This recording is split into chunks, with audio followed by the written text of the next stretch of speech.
my wife is great, and she's only gotten better as things have gone on, and she's gotten more, I guess, based, you would say, in patriarchal, because she's responding. She's responding to the corrections and stuff that I make here, and she gives me feedback too. Like I listen to what she says. Like there's many times I have repented and apologized to her where I've been wrong. I'm not saying this. It can easily sound like it's a one-way street where the man is never wrong. That's clearly not what I'm saying. But people will try to say that's what I'm saying. That's what they'll hear. There's many times where I have a serious discussion with her, and it is not the thing I want to do. The farthest thing from that. But it is paid dividends big time. My guest this week is Will Leighton, and he's the man behind the popular Instagram accounts Uncage the Lion and The Will Leighton. He's also a Christian husband and father whose upbringing, and that of his wife, is of the sort that most of us wish we had, except for, feminism, the sexual revolution, etc. But upbringings aside, it's not so much his childhood that appeals to me as the lessons that it clearly taught him, especially having come to Christ at this stage of my life and working out what it means to be a Christian husband and a father, should God bless me with the opportunity to become those things. And one of my favorite things about being a man is that, despite all the alpha guru posturing, no one of us can be expected to have it all figured out. In the same way, good men pursuing good paths have the opportunity to become each other's teachers, regardless of their age, because there's a way that a young man like Will speaks about the things he knows with confidence, clarity, and focus that I can't help but notice and learn something from. And I think you will too.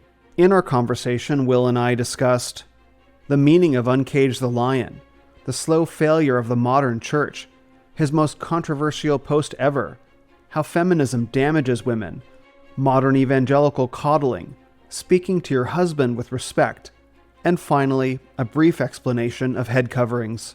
A quick programming note. On Monday, January 29th at 5 p.m. Pacific and 8 p.m. Eastern, I'll be hosting a live YouTube panel discussion entitled The Basics of Biblical Fatherhood with 4 exclusive guests. Each of these men are outstanding Christian husbands and fathers who have blessed my life in meaningful ways. On the panel will be Nate Spearing, former U.S. Army Ranger and host of the Life on Target podcast, Matt Reynolds, the founder of Barbell Logic, Brandon Lansdowne, a pastor and the founder of Reformation Coffee, and finally, a name you might not recognize, Garrett Bartee, a former B-2 stealth bomber pilot and one of my most impactful teachers in 2024. I'm hosting this discussion because 2023 was a year of big concepts in Christian culture and politics. But there's been a gap in the discussion about, okay, so how shall we now live? In other words, what do we do as Christian men to disciple our wives and families and pass down our values to the next generation? I'm humble enough to know that I can't teach you that. So I hope you'll tune in to listen to the men who have taught me. Again, join us on Monday, January 29th at 5 p.m. Pacific and 8 p.m. Eastern for a live YouTube panel discussion, The Basics of Biblical Fatherhood, featuring a chat and Q&A. And please welcome this week's guest on the podcast, from Uncage the Lion, Will Leighton. Will, thanks so much for joining me on the podcast. Hey, it's good to be here, Will. It's kind of been a long time coming. Like, I've been following your 2 accounts for a couple years now, and I've been interested in learning more about you, and I love the stuff that you post, and I love the energy that you post it with, very confident and very directed, and it's very inspiring to me. So I'm grateful that we had the chance to connect and share some thoughts. Yeah, absolutely. Thank you for that. And like I expressed to you, it was nice to see you face to face, talk to you face to face. We've known each other, been friends for a good while, probably 2 years now, something like that. Yeah. At least a year and a half, I would think. So yeah, I'm excited. I think this is going to be fun. I was very honored you asked me onto the podcast, and yeah, let's get into it. Awesome, man. Well, so I think my first question, which we talked about a second ago, is just, when I bumped into you in the Instagram content creation world, and it seemed like you'd already built a sizable audience, tens of thousands on a couple different pages. Your stuff had a vibe and an aesthetic to it. And it was like, oh, okay, this guy's been at it for a little while. So I don't really know the story behind, like, what is Uncage the Lion? How did Uncage the Lion become The Will Leighton, or did The Will Leighton become, you have these 2 accounts that are pretty similar, but it seems like there's some difference. So I guess I was interested in the story behind, how you got into content creation and how you branched off and that whole part of what you do. Yeah, that's a good question. First of all, it's kind of weird to talk to another Will. I don't actually meet very many other Wills, so it's right. we go Very Will rare. squared going on here. It's right. it's a pretty normal name, good name, great name, but I don't Great meet name. a whole lot Very of other handsome Wills. men And named Will. the ones I do meet, they usually they'll go by Bill. Or do you have people trying to call you Bill all the time? I refuse to allow them to call me Bill. Yes. Same. That's like, I'll go by William. I'll go by Will. I go by, whatever. But Bill I'm just not a Bill. So that was my grandfather. My grandfather was a Bill. He was a World War II vet. And I'm named after him. But anyway, back to I wanted to address that. Please. Back to your question.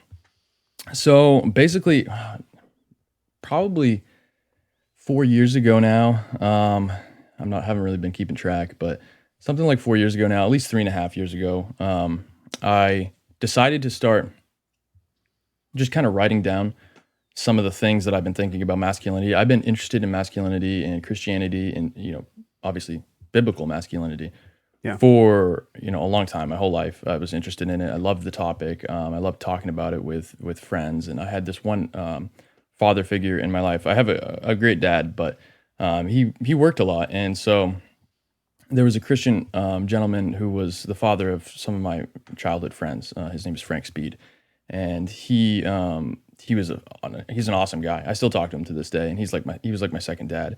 And we would stay up because sometimes he'd come over, or I'd go over and spend the night and hang out with my friends and stuff. And we'd stay up till 2-3 o'clock in the morning talking about femininity and masculinity and things like that when I was a young age. And I just absolutely loved being around him and talking to him and interacting about these topics. And he loved that there was, someone that wanted to talk about things like this because he had a lot of knowledge into this. So that was kind of the start of it. And then probably 3 or 4 years ago, I was like, I ought to just start writing some of this stuff down and putting it out there. I was actually Uncage the Lion specifically.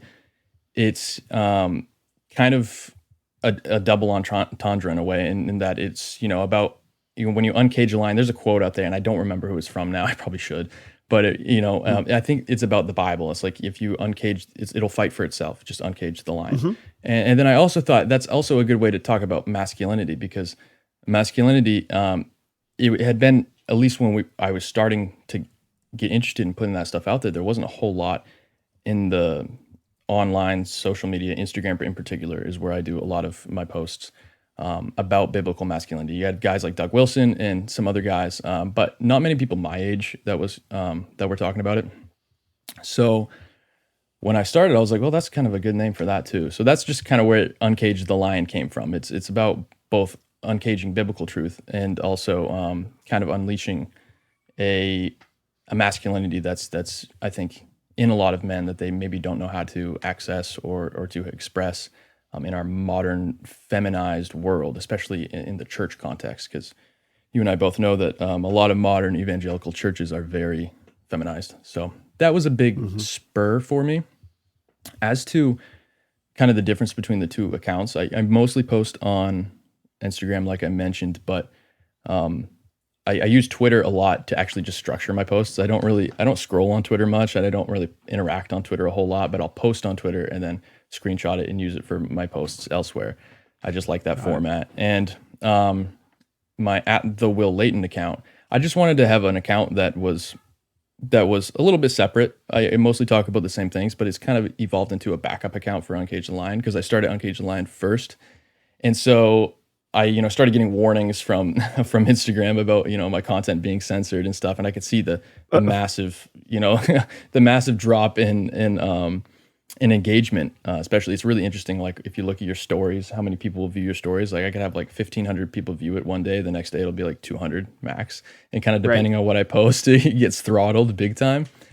So I was just like, it's probably a good idea if I start backing up some of my content and building an audience other than just right here. Because at that point, I'd probably been posting on Uncage the Lion for maybe 2 years. And so I was like, how about I just start something else also, so that, people can also, if I get zucked, as they say, Right. There'll be something else there.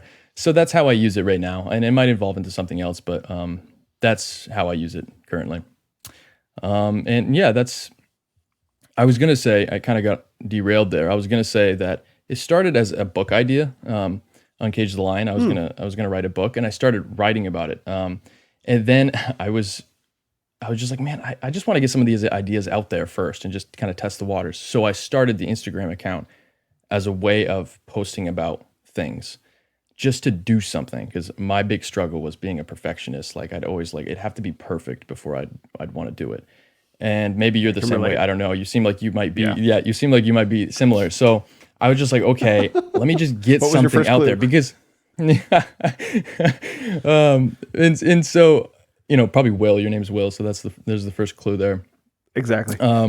But I just wanted to get something out because I had so many ideas and things that a lot of ambition, and I knew that if it wasn't perfect, I didn't want to post it or do it. So I was like, maybe maybe I should just start something and just see what happens. And people, I was really blown away that people actually cared about what I had to say, and just saying kind of normal things, or at least what I thought was normal or obvious, and it really wasn't. And it kind of just organically grew that way, and so it was nice to see. And it's been 3 years coming. I don't have an insane following, but it's a modest amount, and it's all organic and people that interact a lot with my content. I've noticed that the people that do follow me seem to really they stick around for the long haul, which is kind of cool, because you can build relationships that way.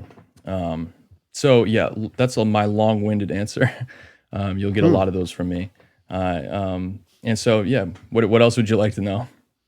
I mean, long-winded answers. First of all, that was not a long-winded answer. That was perfect. And second of all, even if it were, I think that's one of the reasons that people really like listening to this podcast, if I had to guess, is that, the guests have the space and the time to answer the questions thoroughly. So, don't feel at all like, I need quick soundbite kind of material. Like, let's dig into it. Because that was exactly what I was looking for. In fact, that was the thing that struck me about the stuff that you wrote, is that like, it felt really rich and really thoughtful and really thought through and very solid. Like, it didn't seem like, and it still doesn't seem like the stuff that you were writing was something you just like dashed off one day and I'm just going to see if this lands. I mean, it makes sense that you were having conversations about the stuff since a very young age. So you had years to think through it before you decided to kind of take the leap and putting it out there. You said that the man, was that Frank Speed, was a relative or? Okay. No, just a family friend, good family friend to this day. And he actually was in Maine here. I'm from Maine. We were talking about this before. I live in northern Maine, and he actually was a Christian radio host for a little bit here, so at a local station for a long, actually not a little bit, a long portion of his life. And so by the time that I met him, he had kind of gotten done with that because he was seeing the progressive creep into the radio station that he was working with. And so he got out of that and was just focusing on kind of focusing on his own household. And so we spent a lot of time together because I was friends with his kids. We were in the same grade, and I'd just go over, hang out, and then they'd all conk out or whatever on the couches, and I'd still be up talking with Frank about these. I'd be asking him questions constantly. So very curious from a young age, and especially about these topics. I just thought they were so interesting, and it helps that I had a very masculine father and a very feminine mother. Still do to this day. A man of many faults, but as I've gotten older, I've grown to appreciate him even more. Even his, faults notwithstanding. We all have faults, of course, but when it's your own dad, you can really see them even more. You get to an age where he's the hero, and then all of a sudden, you get let down in some way, and you picking him apart. And something that I've always had to, it humbles me, is about honoring your mother and your father, because I constantly, when I hear that, I constantly realize how much I dishonor him, and especially in the past, how much I've criticized him more than what was and I'm so lucky for having such a great provider, a great masculine role model. So that was very helpful because I didn't really have to go through that searching and finding period of what is manhood. What does it mean to have a relationship, a good relationship, and to run a household and stuff. I had a very good example at a provider. His whole life, he was, to this day, an amazing provider, a bit of a workaholic, but an amazing provider. My mother stayed home, raised us, one income. He was always an entrepreneur. He built his own businesses, never worked for anyone else. And so if there was a privilege out there, you hear a lot about white privilege and stuff like that. There's definitely a father privilege, and I was very privileged in that regard to have such a good masculine role model, even with all of his faults. And it's just a blessing to have that, to be able to learn from and try to sidestep some of the more obvious ones. And obviously, we all have our own faults personally and our own sins that we have to deal with. But that was a big thing, is that I didn't have to go through that searching period, because a lot of fatherless men, young men in particular, it's really rough for them, because you and I both know the importance of a father. We've seen the statistics, we've shared them, and especially a Christian father. In my household was a little different in that my mom actually brought my dad to the faith. He was a bit of a playboy before they got married. Oh wow! And he's tall, handsome, good-looking man, and when they got married, he was a bit of a playboy, and then he came to Christ around the time I was born, actually. And so I've never not known a Christian dad and mom. So just a huge blessing in that regard. That's amazing. That's amazing. You're so right on about that. That especially the searching that so many men have to do and have had to do for a couple generations, 2 or 3 generations at least right now, of men who grew up without fathers or rejected their fathers for various reasons, or whose fathers thought, due to feminism, like, oh, I have nothing to pass on to my kids. That's something that I've been thinking a lot about, and that I've observed that exists in a couple of the preceding generations, that fathers, particularly beginning in like the 60s and after, seem to have gotten the message that to pass on any values to their kids at all, beyond just like the basics, don't get arrested, get a good job, go to college, you know what I mean? Like beyond that was considered oppressive. Like if you try to raise your son into a good man who wants a family, well, that's not cool. Instead, we should raise our daughters to be strong and independent. And the sons got the short end of the stick, not even counting the single motherhood epidemic that came about as a result of no-fault divorce. And so you have the situation of generations of men following. No-fault divorce was signed into law in 1969 in California by Ronald Reagan. And I can talk all about the pushback that was overcome by that. Warren Farrell talks about that. But right now we have 50 years of fatherlessness, unprecedented in human history. Yeah. And so you have a lot of men that go searching for that kind of father energy, and they find a lot of older brothers. You know what I mean? Like Andrew Tate is the classic older brother. Like, stop crying, fag. Pardon me that I'm using that word, but it's kind of like, that's kind of to embody the energy, right? Not that I approve of using that word, but like, that's kind of how the older brother kind of is. Instead, what we really need is that fathering kind of energy. And it's so hard to find.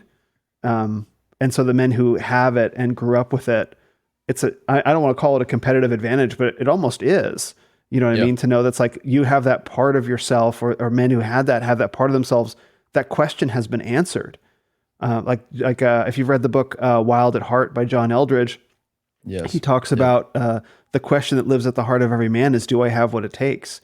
And I believe it's the father's responsibility to teach his son slowly over the course of his son's lifetime until adulthood, yes, you have what it takes. And for men that don't get that question answered, they have to go out there in the world and find out, do I have what it takes? And they either do or they don't. Right. Yeah. And that's where you get into a lot of the initiation stuff that we've kind of in our circles, you start to see is like, bringing back a young initiation for men, from boys into men, and kind of skipping those the made up teenage years, basically, with a very modern concept. And that's something I really appreciated about John Eldredge. He was the first I ever encountered that kind of talked about that. His book is a really good gateway drug, so to speak, into this world. I suspect I'm far more to the right of John on basically every issue, but at this point. But when Probably. when I first read his book, I was like, wow, I've never really heard it put like this before. Yep. Or at least not from many people. Maybe, Frank and I would talk about things like that and whatnot, but I hadn't really seen it out there. Definitely not from any pastors. And so, yeah, and this brings me back to, we were talking about how, kind of in preparation for this podcast, I wanted to listen to one of your more recent ones. So, I saw you did one with John Modi, and John, that should be required listening or watching for every Christian out there. And my concern to you was I'm not sure I can really add anything more to the conversation after having John Moody on, because basically everything that he said, I was like, yes, amen, yes, amen, yes, amen. I mean, I haven't really met another person online. I've talked to John a few times just in comment sections. I really need to connect with him more. I haven't met another person really besides John and maybe a couple others that I hear everything they say and I'm like, absolutely, yes. I disagree with him on basically nothing, and that I've heard so far. And so, and it was really interesting to watch because I had the privilege of watching that. A lot of times I listen, but I was watching it and it was kind of interesting to see you're a fairly red-pilled guy. And it was interesting to see. It was funny to watch. John was almost sort of red-pilling you even further in real time. Yes. And you could see like the lights go off a few moments there around the 28-minute mark. He mentions the Enlightenment and really put some pieces together for you. You mentioned, and then later on talks about the kings and stuff, and monarchy getting that overthrowing that, and then onto a few other topics. And what I wanted to say is that he mentions that there has never been a time men have never had it as easy as it is now to stand out from the crowd. That's something he mentions. And what you said about the competitive advantage of just having like a strong father figure is, he mentioned, he's like, no one would care what I'd have to say, 200 years ago or 300 years ago or whatever he said, because it was just like, yeah, duh. And sky's blue, water wet. Yeah, exactly. And men have never had it so easy to stand out. And this goes back to what I said before, is when I started posting, I thought I was kind of saying somewhat normal things, kind of common sense things. And there was such a response that I was so surprised to see that was like a newsflash for people. And even to this day, people still, you shared something on your story when someone had mentioned like that they had been learning for a while from you and I specifically. And I responded to that, and I said, it's always humbling to see that the stuff that we post, people really take to heart, and they listen to it. And I think I brought up, it also brings to mind that stricter judgment for teachers, because we are in a teaching role, so to speak, not in a pastoral role. I'm not, an ordained minister or anything like that, but we are undeniably teaching. We are doing that, and so we have to be careful about what we put out there in terms of leading people astray and things like that. It's always humbling. But yeah, John's absolutely right. There has never been a time to stand out from the crowd. If you're a man, you literally just need to kind of understand the basics of masculinity and act upon them. And there is such a dearth of masculinity out there, such a dearth of good biblical men, that single women, good Christian women, they're just like, I can't find a man anywhere. Where are they? And so you can really stand out of the crowd pretty easily, like he said, at this point in time. A couple hundred years ago, not quite the same, but it is a competitive edge for sure. Yes, it's an enormous blessing. I don't like the language of and this isn't a criticism, it's just my own, I don't like the language of privilege so much because it's been so polluted, right? This idea that having any sort of like privilege in any kind of way is just immediately, they try to make it have the stain of like original sin. You know what I mean? Like, to the leftists, the word privilege is their equivalent of original sin. That's their theology. But there is something very powerful about this idea about like intact families, strong fathers, single income household, right? All these things are like the basics of humanity for thousands of years. And it's the most important thing to get people to realize, like, no, you don't get it. Feminism is the radical thing. Like for all of recorded history, this is the way society was, and you are the radicals. And it's showing now as like society is beginning to literally kind of tear itself apart. The center will not hold. And yet, when you say things like that to people, it's like suddenly you're the radical. It's like, yeah, no, I would kind of like a wife to to stay home. We'll build a productive household together, and she'll make the home and I'll create the business, but we'll work, we'll collaborate, we'll live in the same environment, we'll do these things together. Like, yeah, I don't want my wife to work outside the home for another man. I want us to work together. It's like, oh my gosh, you're some sort of crazy patriarchal oppressor. It's like, that was how it was for literally hundreds and thousands of years until the Industrial Revolution, which is basically yesterday. Right? When actually one of the things that I've been telling people lately that they've never heard before, and that I read in Nancy Pearcey's book, The Toxic War on Masculinity, which was really good. Not only did the Industrial Revolution take dad out of the home, but it also began taking away all of women's productive labor and automating it. So the first thing to go, women used to make all the clothes, like homespun clothing. Well, the textile mills came and took that away. And then they took away food production, right? And so the house becomes increasingly automated. And so you have like machines doing all the work that women used to pour their creativity into. And so, yeah, it becomes super alienating. And like most women have never thought about that the idea of a father has been outsourced to the government, but the idea of a mother has been outsourced to industry. And so who the heck are we now? Right? It's like, let's be something. Let's be something else. Yeah, I'll have to. I appreciate you noticing that John Moody red pilled me even deeper shades, because that lived rent free. That interview lived rent free in my head, as I said many times, for weeks. Yeah. Like, okay, I'm gonna have to refigure out the universe now. Yeah. There's been a hollowing out of the especially American household, and you guys go into that in the podcast as well. And the thing about John is, I was coming to all these same conclusions before I ever encountered John, just from various stepping stones of getting more and more red pilled in the biblical sense. Yes. And I have a buddy, Noah, who was like, for like 2 years, he's like, dude, you need to check out this John Moody guy. And I just was busy, raising little kids, and I just had a baby and then another baby soon after, and this and that, and I never got around to checking out his stuff. And then when I finally did, I was at the same point that he was. We both independently came to a lot of the same conclusions about the Enlightenment and about a lot of other things. And for me, that trail kind of started with going from a complementarian, a conservative complementarian, constitutional, okay, interesting. Constitutional, Republican, the founding fathers were like the best thing ever, and the Constitution was the best thing ever written, and right. and a complementarian to, I from writing over the, you can actually see it. You can see the change in my posts a little bit over the years. I start to understand the concept of biblical patriarchy more, and I was definitely more of a biblical patriarchist complementarian, if there is such a thing. But I definitely leaned more on the right side. Right, but I just thought that was just complementarianism. I thought that was just faithful complementarianism. And then I started to realize I read Zach Garris's book. I came to this conclusion before then, but it really solidified it for me. Have you read his book, Masculine Christianity?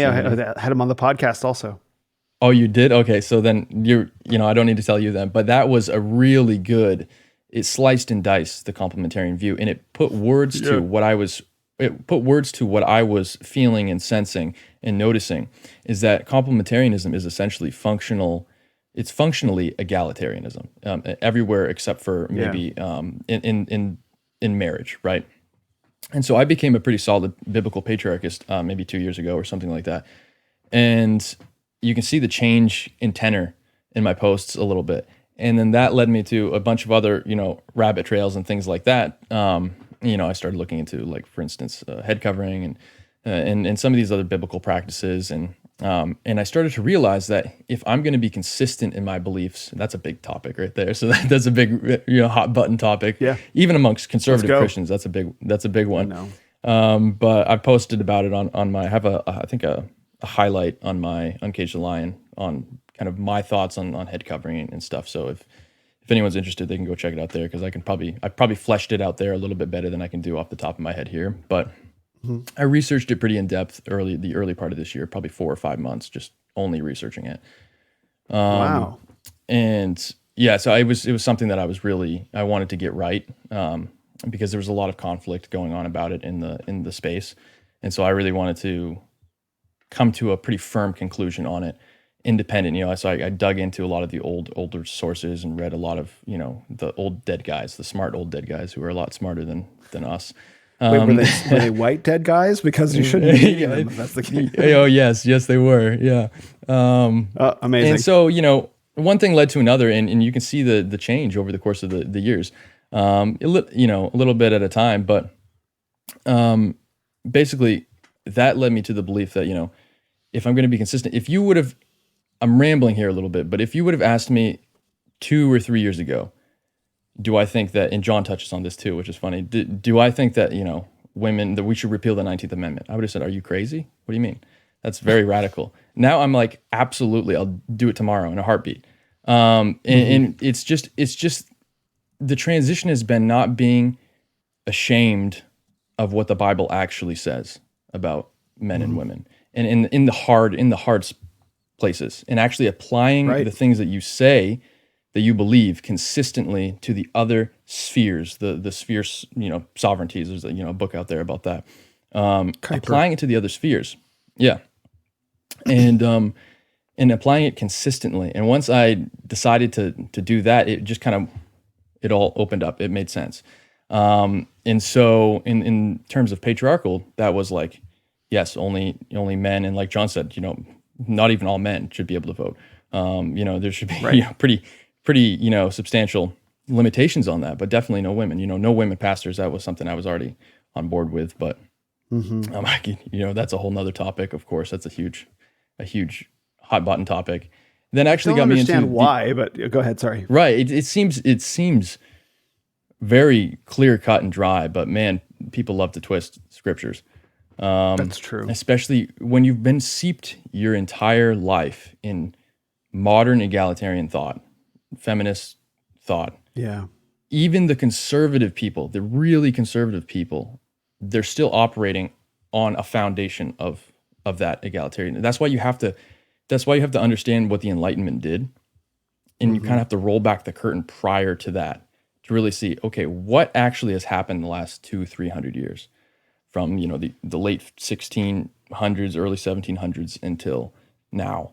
And so that led me to the belief that, like, okay, if I'm going to be consistent, then patriarchy, father rule, is for the household. It's also for the church. It's also for the civil realm. You can see justifications for that in the Bible very clearly. So I had to admit, okay, well then I can't be a complementarian, and then that led me to some other beliefs, like I was saying about the democracy thing and stuff like that. Actually, I never would have thought this, but I'm actually at the point where I'm more of a Christian monarchist now. I think that's more of the biblical model, because it's applying patriarchy, the concept of patriarchy, consistently to the civil sphere. A monarch is just a patriarch on a civil sphere. And that led me just recently, within the last month, to the view of probably like an episcopal form of church government being the best, with bishops or patriarchs, I guess, as the Eastern Orthodox call them. Presbyters, and so it's maybe.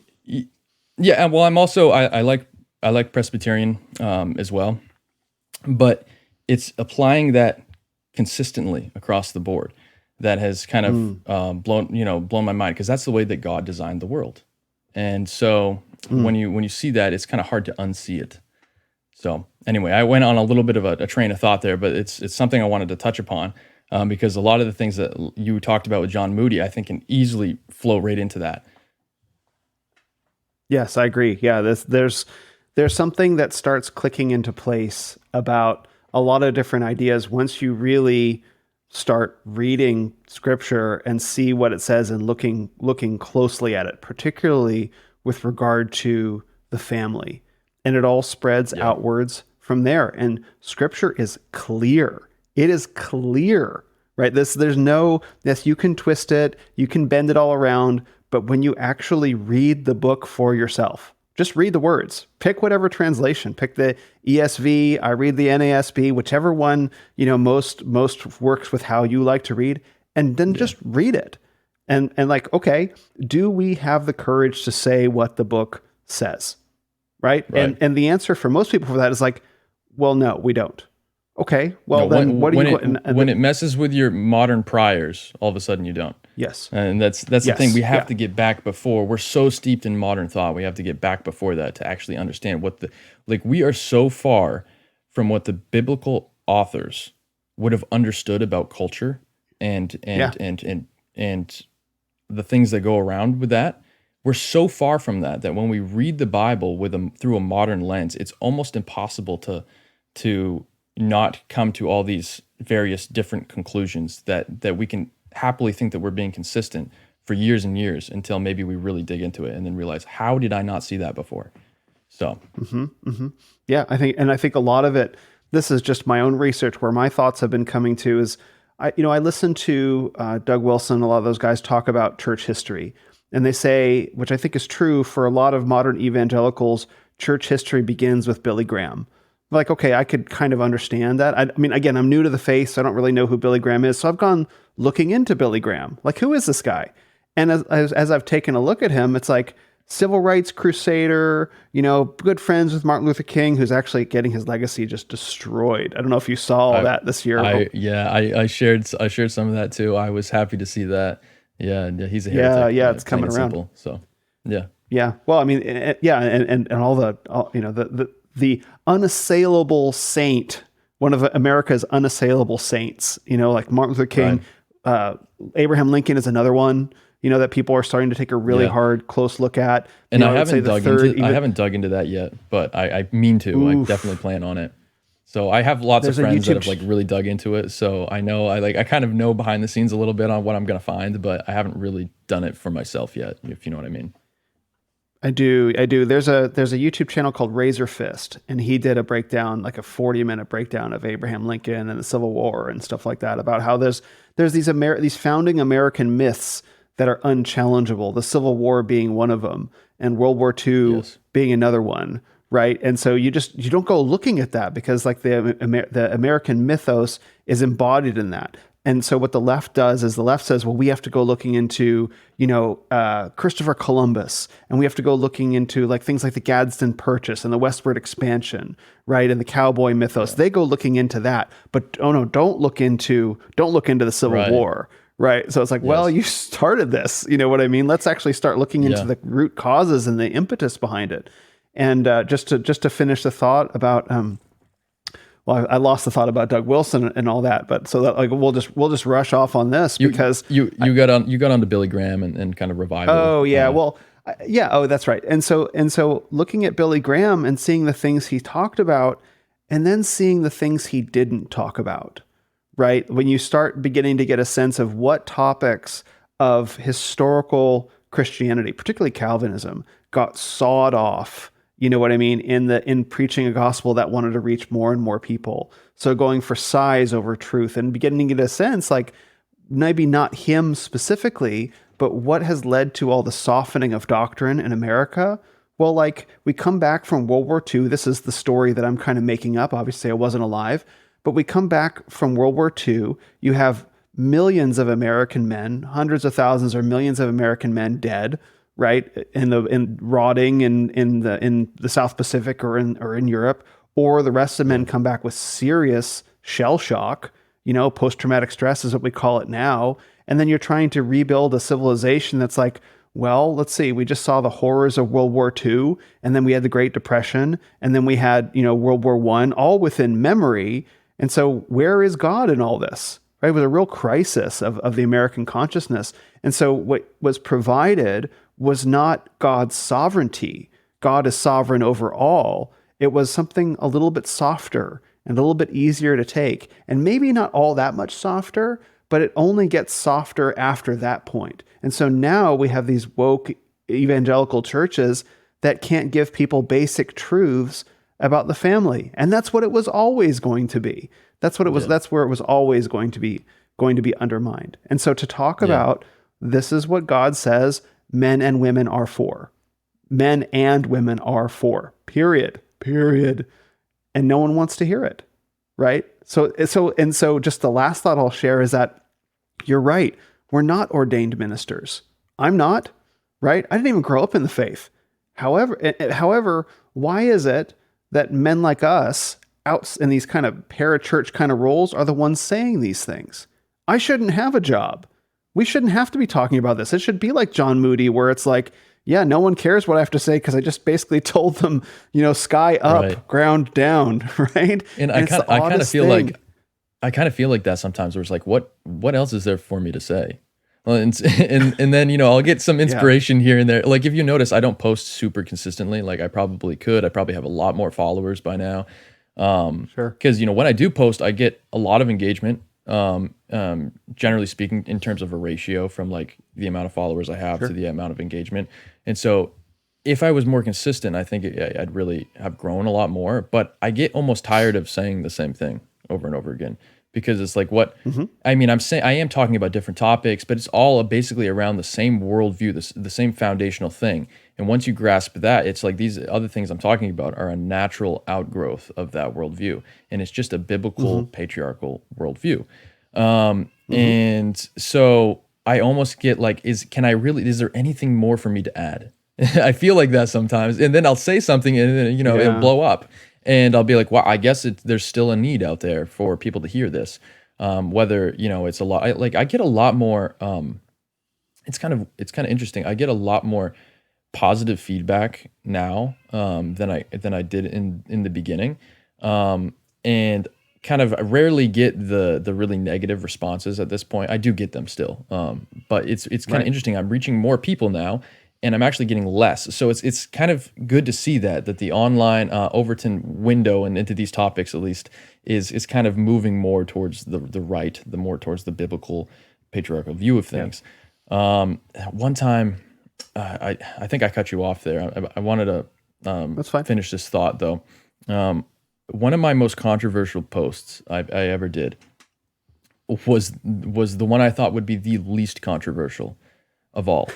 And I actually have archived it at this point because I was tired of blocking people. It was that bad. I posted this post on my, I think it was on my the Will Leighton account, but it might have been Uncage, because I'll do like the double, like the thing where you can add like a collaborator so that I don't have to post it twice. It just automatically posts to both pages. And I posted it, and it was just my story of how I met my wife and kind of the practical steps that I took. From the outset, because I get a lot of questions around these things. I'm sure you field questions all the time. I get DMs all the time, especially from women that want to know maybe what to look for in a biblical man, or what red flags to look for, or maybe they want to know how to this or that or whatever, or guys that want to know, okay, what how can I be more appealing to a biblical woman? I field questions like that all the time. And so I just was like, I'll just make a post and just explain what I did. It's pretty simple. And rubbed her over the head and dragged her off. And so I made this post, and I'm like, so it's been a while now. This may be a year and a half ago. And I basically said this. I literally just said how we met and what I did. And my advice was, I'm not saying you have to do it exactly like this, but just be upfront and honest with the woman that you're dating. When I met my wife, she's 25, I'm 28. Okay, there's a 3-year age gap between us. Not much. Right? Pretty normal, right? So I had just graduated from high school. I was 19 years old. And she was a junior in high school. And I had moved to a different town, like 30 minutes from where I grew up and graduated. And I had a friend living with me at the time who had got kicked out of his house for whatever reason. And he was a few grades younger than, so he was still in school. So I was actually bringing him to like wrestling practice and things like that. I was bringing him to the school. And so that's how I met my wife. She was a junior. She was 16. I was 19. I had just graduated. And when we started dating, I told her up front, she wasn't a Christian. She grew up in a Methodist household that was just socially Christian, not, a progressive Methodist kind of, she grew up going to church with like 5 old ladies in it and singing some hymns and, I'm sure that, a female pastor probably, or whatever, if that's even, Yeah. you can't, it's not a thing, but they think it's a thing. And so she woman knew, standing up there. of God, but she knew of God and she believed in God, but she didn't know Christ. And so she didn't know the gospel really. And, but she was not a feminist. And she's actually the youngest of 15. She has 10 or 9 older full siblings and then 5 older half siblings. And so when we met, I was like, I'm not going to marry a non-Christian, first of all. And she was open to Christianity. She wasn't not a raging feminist. She had no priors. She was a virgin. Okay. I was her first boyfriend. She was, she didn't want to go to college. She was a genetic phenom when it came to like sports and stuff. She had all kinds of full ride scholarships. She would like set every record for every sport that she played. She blew out all the boys' records for soccer. She scored the most goals of all time in her school. I mean, she's just amazing when it came to sports. She didn't want to go to college. She hated schoolwork. She wanted to be a mom. And that's what I wanted. So I was like, cool. I'll provide for you. You never have to work a day in your life. And stay home, raise a family. I want a lot of kids. She came from a big family, so she was fine with that. And I basically just listed those things. And what I told her, in those things that I listed when I was writing that post was, I'm going to be the head of household. I'll have final say. I said this to her when we were dating, a few months into dating. I said, I'm not going to marry someone who thinks that they're going to wear the pants. I'm the head of household. Yep. I have the final say when it comes to decisions. I'm going to listen to your input. I'm going to, take your wisdom on things like the Bible, would expect me to do. But if we come to an impasse, someone has to make the decision. So I'm going to do that. And some other things, I want you to stay home. I don't want you to be a career woman. I want to raise a bunch of kids with you, pretty basic things. And so I just listed those things in the post that I said to her. And my exhortation to men was just do what I did. Just be honest up front. And that post went absolutely viral on Reddit. It was like a fundy Reddit subreddit that was like making fun of fundamentalists or whatever. And I actually never went and saw it. Some friends let me know. A friend from middle school found my account through that and was like, "Is this you?" And I'm like, "Yeah." I just noticed like all these trolls were saying really nasty things to me, like calling me a groomer and all kinds of just like crazy, like very demonic things. I mean, the demons came out of the woodwork on this post. And I was so surprised because I thought it was one of the most normal things I had said, like one of the least, like I wasn't trying to be edgy, nothing like that. Like it was just very just like, hey, this is what I did. And I think it was like, by the time I had found out about it, it had gone viral on Reddit with like 200,000 or 300,000 like responses and comments. And 99.99% negative, like vitriolically negative. And then a few days later, it had calmed down. A few days later, someone else posted it to a different Reddit and it went viral again to the same degree. And so within the course of a week, it went viral twice on 2 different subreddits. Just the fact that I said those things. And I've never had a post do that. And it was like literally the most simple things. I mean, I've had posts go like somewhat viral before, but nothing to that degree. I mean, it was hundreds and thousands of demonic replies. Like Brian Sauvé level, like that. It was like Brian Sauvé level viral. And so I just archived the post and I was like, I'm getting so tired of blocking people. I had to block people like all day long. I was constantly looking at my phone because I had to block people. And I was like, this just isn't healthy. So I just archived the post. But I just wanted to share that story because that kind of is, I don't know, take that, whatever lesson there is in that. I don't really know what it is, but anyway, I thought it'd be interesting to share. It was kind of on topic. No, I appreciate that because I have a bunch of questions because I've had a similar experience, not in my content, but a little bit in real life. And so I'm curious to know what was the primary like you were getting many comments, hundreds of thousands, and I can get it. What was the thing that they were primarily objecting to? I mean, like setting aside that you were 19 and she was 16, like, yeah, whatever. Like that's kind of I don't see that as necessarily valid. But what did you feel like they were primary saying other than that? Like, yeah, I get the groomer part, but like, there's something else in there that they were responding to or reacting to. Well, I never actually, I never actually went and read what was being said about that post. I was like, that's probably not a healthy thing to do.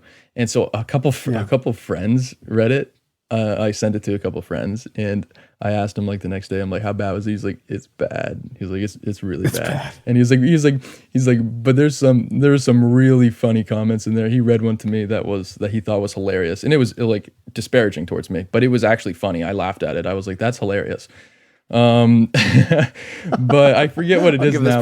This person points. Yeah, it was really funny. I can't remember. It was something about like, me letting her make a choice about something, and I don't know what it was, but it was really funny. But I never actually went and read those things. I probably would just have gone crazy if I did or whatever. I mean, I can take the heat. It's not a big deal. But that was a whole new level of pushback. I had never experienced something like that before, and so I was like, nah, I'll just I won't look into it. But basically, the ones that I did see that were on the actual Instagram post, was that like groomer thing, and what they hated was the idea that she was young, she was a virgin, that she had no debt, and I was this guy coming in and molding her view of the world to step into a marriage, to not go to college and not sleep around and things like that, and basically they were objecting to the point that that's what I was like grooming her for, and I'm like, that's exactly what the Bible says to do. That's marry a young pure woman and lead her in righteousness, and you see that with like Lori Alexander posted like the debt-free virgin thing all the time. It's true. It's true. Like men prefer debt-free virgins. Like you just have to if you say otherwise, you're generally speaking, you're lying. And so that's I saw that she was marriage material. I had dated a few girls through high school. I wasn't a playboy or anything, but I had dated a few girls. I was not sin-free. And I was kind of coming back out of my high school rebellion to kind of, a repentance in Christ, and really getting into like apologetics and stuff like that. And I was like, I'm going to do it right this time around. And so when I met her, I was like, oh, she's marriage material. She's not like a raging feminist. She wants to have a household and, this and that, have kids, and she's a virgin and doesn't want to go to college, so no college debt and all this stuff. And we have the same values basically. And she just didn't really know the gospel. She had never really heard it. She believed in God, but didn't really know the Bible, because she went to a progressive Methodist church for, her childhood. And then after that, they never even went to church after that, probably by the time she was in middle school or high school. And so I was like, I like her and she's cute, and I can see her as the mother of my children. And so I just did what the Bible tells me to do. I was up front with her, and that just, it blew people's minds. I had never seen a response like that, other than on like, again, some of like Brian Sauvé's posts. Like he's had responses that bad and more, but I had never received it. I had received a lot of bad responses to my stuff, but I thought, I was like, this is going to be like the most low key post I've ever done. It was the exact opposite. So yeah, that was the basic idea. It was just, they were objecting to the fact that I was teaching her biblical Christianity, essentially. That's not what they would say, but that is what their objection was. That they voiced it in a different way, in a much more vitriolic way. But that was the issue. So their primary objection was that they would have said, maybe in not so many words, that you were brainwashing her, right? Like you're getting in early and you're programming her when she's really young. Yeah, that was basically what they were saying when they would throw all the groomer and stuff like that stuff around. Yeah. But I just I found that hilarious, because as Christians, we all have a worldview. We're all propagandized to something, and all I care about is being propagandized to the truth. That's the word, like propaganda. That is a very has a lot of negative connotations to it, and or brainwashing in particular. But like every propaganda is just, I had this high school history teacher. He was a real hardball, and he was a smart guy, but he made us memorize propaganda is information to influence. We had to like every time we went into his class, that's what we said. That was the definition. That was if you gave any other definition to propaganda, he would like flunk you. And it's information to influence. And I think that's true. And we all, depending on our worldview, if we're Christians, we want to give people information to influence them to the truth. I mean, I believe truth is singular, right? I believe that we can apprehend truth, that we can know it, that I am vehemently against the idea of relativism and stuff. I know you are too, but it's worth saying. And we all are propagandized to something, right? And in the modern world, it's egalitarian feminism. That's what we're propaganda from the womb onwards. Yep. That's what that is. That rules the roost. And so when you come in with an unapologetic biblical stance on things, it is seen so it's like a vehement attack towards the very fiber of their being, an attack against, like John would say, radical individualism, and so and so that's the core of what was going on there, because what I said was absolutely no news at all to anybody living to their great grandparents. To all those people that flipped out about it, to their great-grandparents, it was like, yeah. And so, so something's wrong, something's broken in modern society. Yeah. If that's the response to just a basic, this is what I did. Mm-hmm. Yeah, I don't talk about my personal life much on the podcast, but I can share that I've experienced some of this in my personal life because, as I've been dating, I've talked to a number of different women who will say things like they're looking for a biblical marriage, a good Christian man, stuff like that. Like, cool, start talking, spend a little bit of time, getting to know each other. And then I will just simply say things exactly like what you said, right? Like, this is what I'm looking for: head of household, productive household, making a home, protect, provide, nurture life, like all these really basic biblical things. And the explosion of feminism that has come out as a result of that has actually ended up being it's been hurtful at times.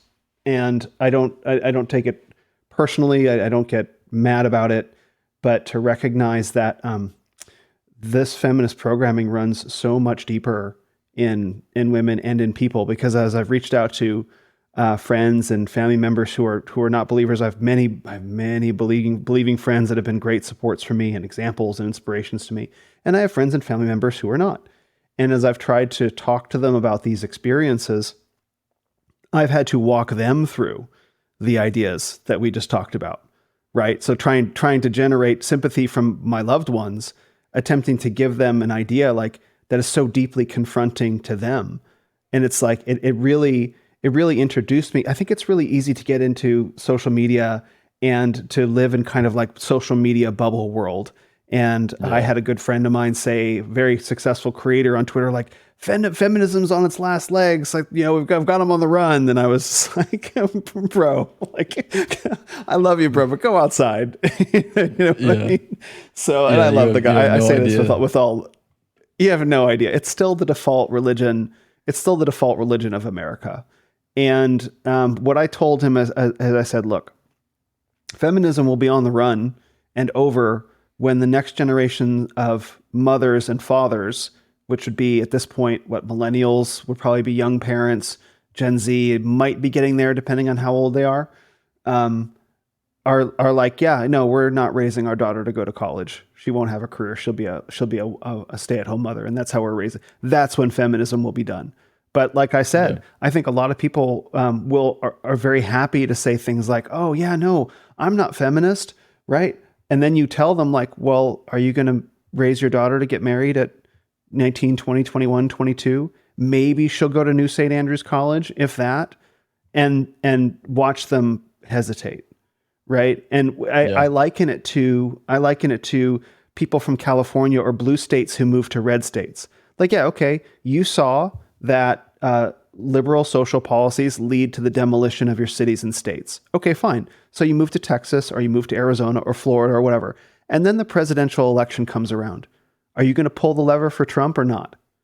If you're not going to pull the lever for Trump, don't talk to me about you've come around on your liberal values, because you really haven't. And feminism is Right. like that, but times a billion. It's times a billion, right? And so what I've experienced is that firsthand, like person to person, being the man that I am, talking about the things that I do, and like reading the Bible for myself is like, this is not Will Spencer's law, right? I didn't make this up, right? I got a stack of books, including the Bible, to back me up on this.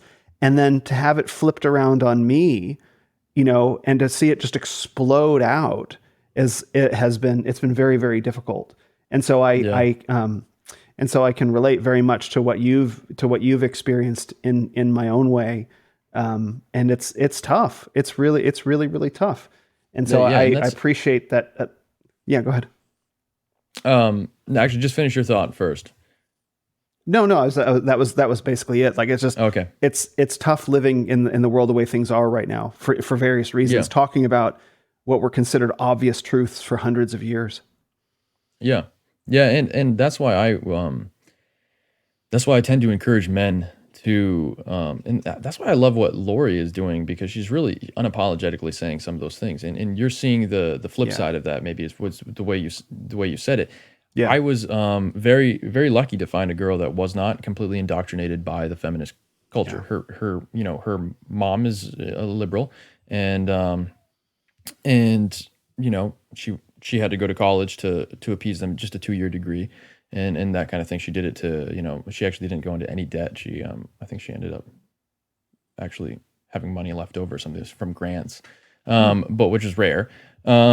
But she just went medical assisting degree at a local community college. She had full rides to all these different things, and she didn't want that. And I was lucky to meet a girl that was sort of, she wanted the same things I wanted, but she was a blank slate in the sense of she was not indoctrinated completely by the culture. And she was not really a Christian, but she believed in God. And so there wasn't that atheist hump to get over. Good start. Either. Yeah, good start. And but that's why I exhort men to, try to marry young, and find a woman young that you can share life with. It's not easy all the time, and some men won't do it, but it's the longer you go, the women in your peer group are going to be more and more affected by the culture generally. And it has a deeper effect, I believe. I believe it has a deeper effect on women. There's more consequences for the woman as well. Yeah. Men can have children into late years. My wife's father was 62 years old when she was born, and she was his 15th child. And whoa. And yeah, actually no, 16th. He had there was some twins, and one of them died early. So 16. Wow. She was number 16 for him. He was 62 years old. Her grandfather, not her great-great-grandfather, not her great-great-grandfather, her grandfather was born in 1850 something. And or maybe it might have been 1860 something. And that's mind-blowing. She is 25 years old, and her grandfather was born in 1850 something, because he was also in his late 50s when he had her dad, and her dad was 62 when she was born. And my point, which is kind of like crazy, you actually hear about that. One of the presidents, I think it's John Tyler's sons or something like that. He has a grandson still living or something crazy like that. But it happens. The effect of bad culture, bad theology, it has less of an effect. I'm not saying on the soul, right? You're damned if you're outside of the gospel, but it has culturally and individually, it has less of an impact on men, because men can have children into their later years. Men can bounce back from things like a lot of sexual partners easier than a woman can. They don't pair bond the same way that a woman does. And so when a woman has all kinds of sexual partners, and when a woman spends her 20s and her 30s doing all these things that she shouldn't be doing, and then comes to Christ and wants to settle down, there are real consequences for that, real time. Yeah. And those consequences last. They last forever until she will be redeemed. She will be in glory, with her Christians, brothers and sisters and all these things, but you can't get those years back. And that's just a cold, hard fact of reality. And we can't be, we can't be afraid to say that. Women need to hear that. And I've gotten a lot of responses on those points, and a lot of women really appreciate, what I say. And believe I started out only I speak to men. Generally speaking, all my posts are addressed to men, and 65% of my followers are women. And that really speaks volumes, because there is a dearth of masculinity out there. There's a dearth of men saying these things and rebuking also sins that women do. I mean, obviously women don't always like to hear it, but some women are really thankful for hearing. Like they're like, wow, I needed to hear this. I posted the other day, and you actually just mentioned this about feminism will die when we're not sending our girls to college. I posted a post, I don't know, maybe a month ago now. No, a couple months ago now. November 27th, cruel fathers and scorned daughters, right? That's what the post looks like. I think I shared that one. And I didn't think it was going to be a popular post at all. I was like, oh, I'm going to get pushback on this, because I didn't hold anything back. And I had so many women saying this was healing for me. They commented this. They're like, this spoke to me in ways that I didn't realize that there was this trauma, or I didn't realize that there was, and generally I don't like that word trauma, but I was getting, I'm not talking one or two, I'm talking like dozens of women either messaged me or commented that post was healing for them. And all I said in that post was that I said, fathers, we need to get out of the modern boomer mindset of sending our daughters off to fend for themselves as soon as they turn 18. If you're not giving your daughter, if you've not given your daughter into the care and provision of a husband, then she is still part of your household and under your authority. This is basic biblical teaching, not modern teaching, but biblical teaching. Never before in Christendom have unwed daughters been expected to go out into the male-dominated world and fend for themselves, other than in broken and fatherless homes. This practice is a core tenet of feminism that fathers have eaten up, and it's done nothing but destroy, because it's really easy to abdicate duty by just sending them off to a college and saying, I'm doing my part. This is what I'm supposed to do. And I said, and this is what I say next, it is a blatant dereliction of the biblical duty to provide for one's own household, which is defined as near kin that need help and those directly under your authority as a head of household. Here's the thing. If anyone does not provide for his own, especially for his household, he has denied the faith and is worse than an unbeliever. Also, a good man leaves an inheritance to his children's children, and the wealth of the sinner is stored up for the righteous. Those are both direct biblical quotes. I just didn't put the quotation marks or the verse on purpose. And then I said, I don't care about what modern sensibility tells us. I care about what is biblical and true. Modern morality is not moral at all, nor biblical, and mocks God and his righteous ways. We call good evil and evil good, for our hearts are deceitful about all things. Most Christian fathers scorn their daughters in at least two ways. We put no effort into finding godly, honorable, capable, and loving men to husband them. We kick them out. This is the second way. We kick them out into the workforce or pressure them to go to woke universities, both of which enslave them. Men, care for your daughters under your own roof, even into adulthood. Do not expect her to contribute to the household income. And I'm talking about, monetarily, go get a job. Obviously, she'll contribute in other ways, right? But to the household income, pay rent via a 9-to-5, go to college, become a debt slave, build a name for herself, etc. She's not a son, and it's cruel to treat her as one. That's what I said. That was the whole post. Yep. That's what I said. Yep. And the response to that was... The response to that was far different than what the women actually responded to that in a very positive way, and to the point where I was actually a little bit blown away by it, because it's very patriarchal. Nothing about that is easy for a modern feminist person to hear, and yet so many women that have obviously been steeped in feminism were responding to that. This is healing for me to hear, and that really kind of blew me away. I wasn't expecting that. That's so good. That's so good. I got so much that I want to say in response to that out of my own experience, but I think I want to run with two different pieces of what you just said. So this is something that I've noticed is predominant primarily in boomer fathers. I'm glad you said it. Is that boomers particularly were raised, like, nurtured in the belief that men were patriarchal and evil and oppressive. Like a whole generation of fathers come back from World War II absolutely like damaged and body and in spirit and in soul and in heart, if not in body. And yeah, they're a little stiff. They're a little wound up, right? And so, their fathers might not have been amazing fathers, but they survived war. But boomers grew up in this spoiled environment where it's like, I hate my dad. He was mean. Okay, yeah, sure. Like, maybe you can forgive him. And so they learned from that. And then the propaganda of the 1960s said that men have ruined the world, environmentalism, feminism, the sexual revolution. And so the men of that generation grew up with this idea that I can't pass along any values to my daughter, especially, otherwise I'm being oppressive. So they abdicated. Sorry, son, sorry, daughter, I got nothing to teach you. Stay out of debt, go to college, get a good job. That's all I can say.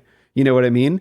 And it ends up with kids kind of ending up exactly doing what you said, fending for themselves, right? You have boys launched into the world who don't know who they are because they never had a father like actually actively begin to mold them and give them values. And then the fathers took that they would have given to their sons, and they instead gave it to their daughters and made their daughters into sons. And congratulations, we have exactly the situation that we have right now. So daughters get launched into the world, being sons, and in a world that prioritizes the female experience and laughs at men. And so now you have this upside down situation where you actually have measurable data that says generationally women have been more successful than men. And so they're looking for husbands to marry, and women have taken up all the professional jobs, and men have floundered, and it's completely all messed up. Well, why? Because what you just articulated in that post. It's exactly true, and we're all kind of living it. You have women that have been finding their way. Like I was thinking about this today. I was out for a walk, and it's completely summed up in the Harry Potter movies, right? You have Harry Potter, the hero of the story, fatherless, parentless, adopted, abused, doesn't know who he is truly gifted, and is a real. You're a wizard, Harry, right? But like he doesn't know who he is.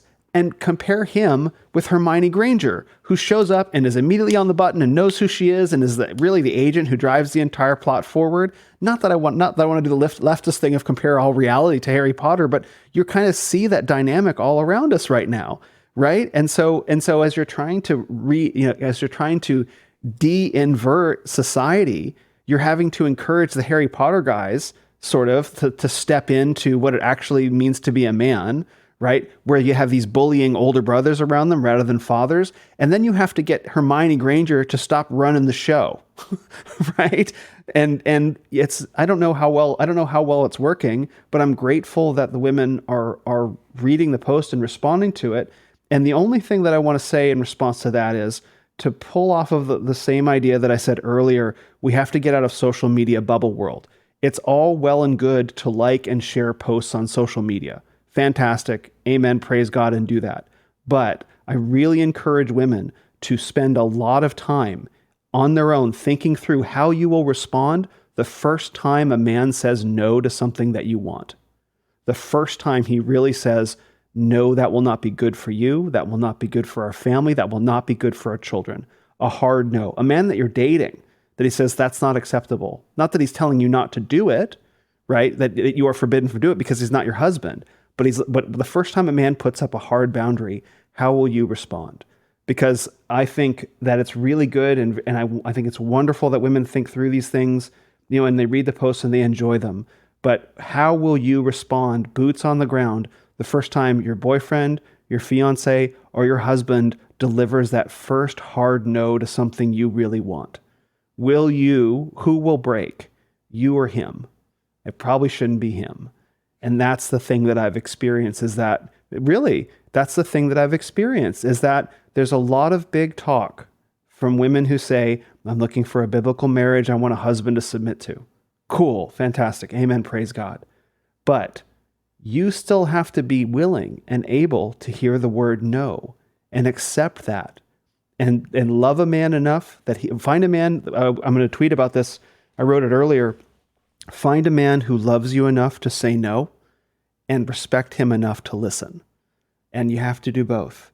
And while I'm grateful for the discipleship of many people's content, what I find is taking from the realm of theory into practice, that hasn't been bridged yet, primarily because women don't have other women around them in their everyday life backing this up.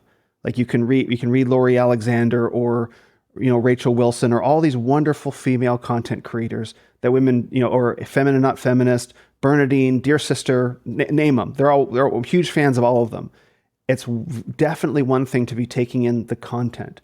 It's something else entirely when you, in their everyday lives, women have other feminist women surrounding them, mothers, sisters, friends, right, who won't support them if they say, I would really like to submit to a husband. Right? Everything in culture, everything in their real world, when they turn off the phone, tells them, put yourself first. And so it's really incumbent, I think, on women to, if they say that they're looking for this, to begin taking things past the point of, okay, let me think through what will happen when my husband says no. Will I turn him into the villain? Will I rebel against everything that I said? Or will I take it and be able to hear that no and be grateful for it? And be grateful to know that, like, I love my husband, I trust him, I respect him, and I hear him saying no for my benefit for reasons I can't see. And if we get there, amen, praise God, hallelujah. So that's what I have to say in response. That I give the same advice to men. I give the same. It's very, very cool to be reading, masculine Christian content on your phone. Absolutely, I think you should be doing that. But if you're not taking that content and you're not turning it around in your life to being like, okay, how can I become a man of gravitas, meaning of gravity, that holds people or that holds my household in its orbit, in my orbit, meaning my work is locked down, I'm physically fit and healthy, I'm in the Word every day, I'm a spiritual leader.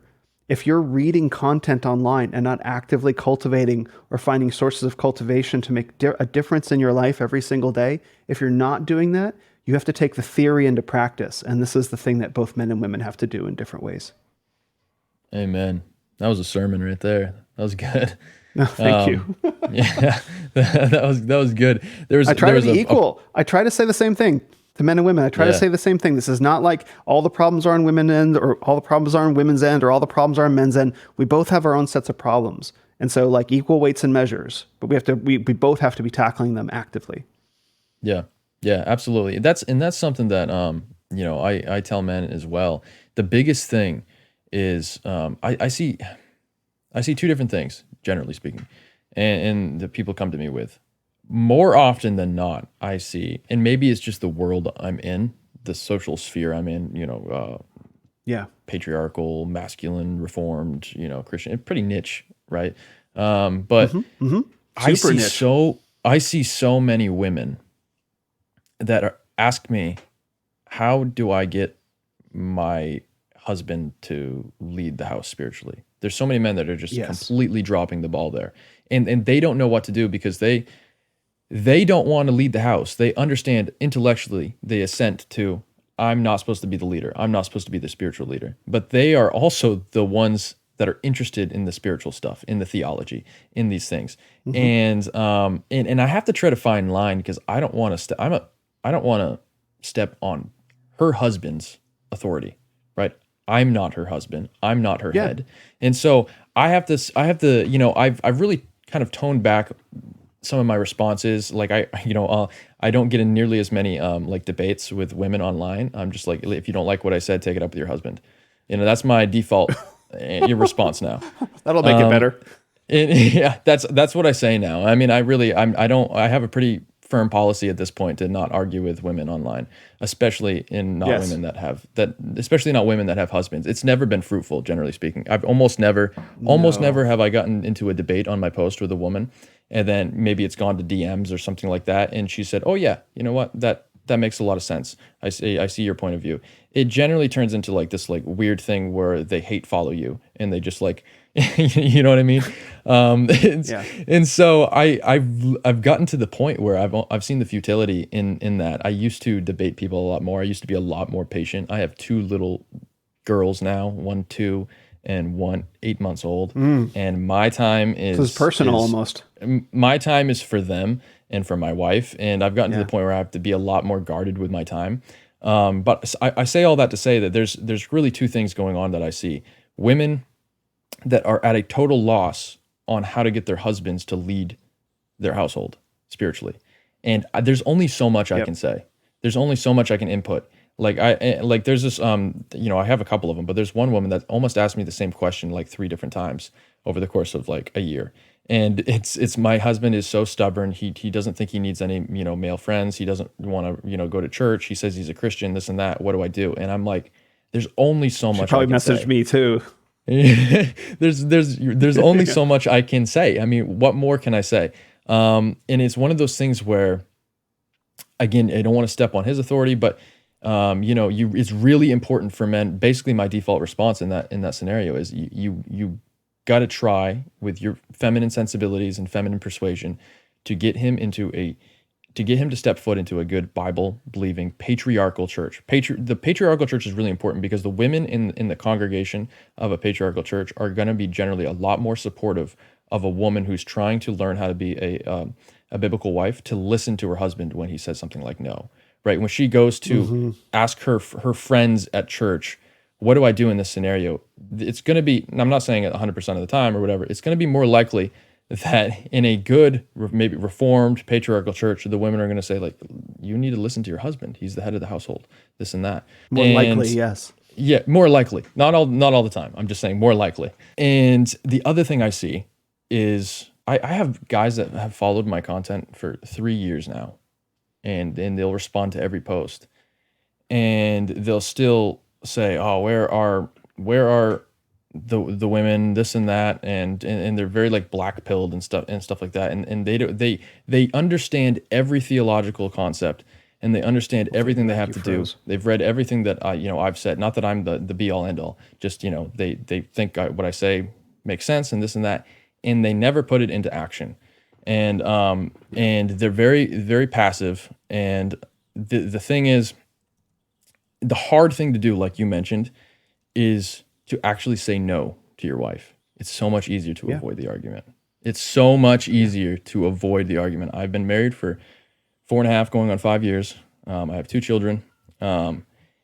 When you've been, working all day, or you're dealing with the kids all day, I'm home a lot, right? So I have, I work for myself. I kind of set my own schedule. I'm home a lot. So I'm around the kids a lot. It's a very taxing job, especially for the wife, to be around little kids all day long, screaming, fussing, things like that. And it's so much easier. Maybe she disrespects you in front of your kids and she's setting a bad example or this or that. It's so much easier to not address it and let it slide. And that is just going to get you nowhere fast. And because when you abdicate that, I'm not saying have an argument in front of the kids, because I think Doug has a really, he's talked about this before. He has a really good approach to this. Really practical, good. I really like Doug for child rearing stuff and for like some marriage, for like practical marriage stuff. He's really good on that material. But it is so much easier to say no, and you have to get to the point where you have the hard conversations. Maybe she's been disrespecting you in a certain spot, all the time, doing it a lot, or when she responds to you, she does it maybe just in a sarcastic way or this or that. You need to sit down and have the hard discussion with her, because it will pay dividends. And my wife is great, and she's only gotten better as things have gone on, and she's gotten more. I guess based, you would say, in patriarchal, because she's responding to the corrections and stuff that I make here. And she gives me feedback too. Like I listen to what she says. Like there's many times I have repented and apologized to her where I've been wrong. I'm not saying this, it can easily sound like it's a one-way street where the man is never wrong. That's clearly not what I'm saying, but people will try to, say that's what I'm saying. That's what they'll hear. There's many times where I have a serious discussion with her, and it is not the thing I want to do. The farthest thing from that. But it is paid dividends big time. We're at a point now, we don't have a perfect marriage, but we're at a point now where I really enjoy my wife. I love her very much. And it's been amazing to see. We recently got a house 6 months ago.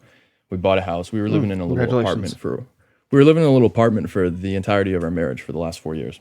And we just had our new baby, and a few months later we signed on the house and we were able to move in last July.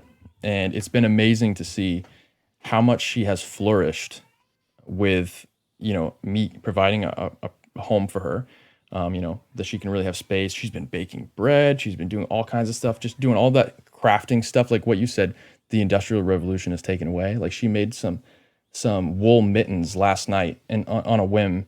And she's teaching herself all these things because her mother didn't pass anything down to her. And she's doing all these things. And I'm like, praise the Lord. This is amazing to see. But I've given her that.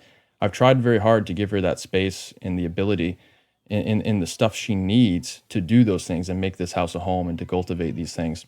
And a lot of that has to do with correcting little things where they need to be corrected, or this or that, or when she when she maybe needs money to go buy something for a craft project or something like that, just joyfully saying, yeah, absolutely, if it's there, right? But I'm rambling a little bit here because there's so much that flows from all these topics. But that is the big thing is men either not wanting to say no to their wife, and then you saying, well, what happens when your man says no? How are you going to respond? And then the other thing that I see is the women at a complete loss because they are the default spiritual leader in their home, and they almost can't help it because they're actually interested in biblical topics, and their husband just shows no interest. And so those are the two really big things that are, I think, burdening a lot of Christian marriages today, because those are the two, far and away, the two most common situations I have to deal with or field or give advice on. So yeah, I'd like to kind of get maybe some of your feedback on some of those things. Yeah, thank you for all that. And so I want to add another layer of complexity onto it. Is that I've stopped taking at face value the things that women DM me about their marriages.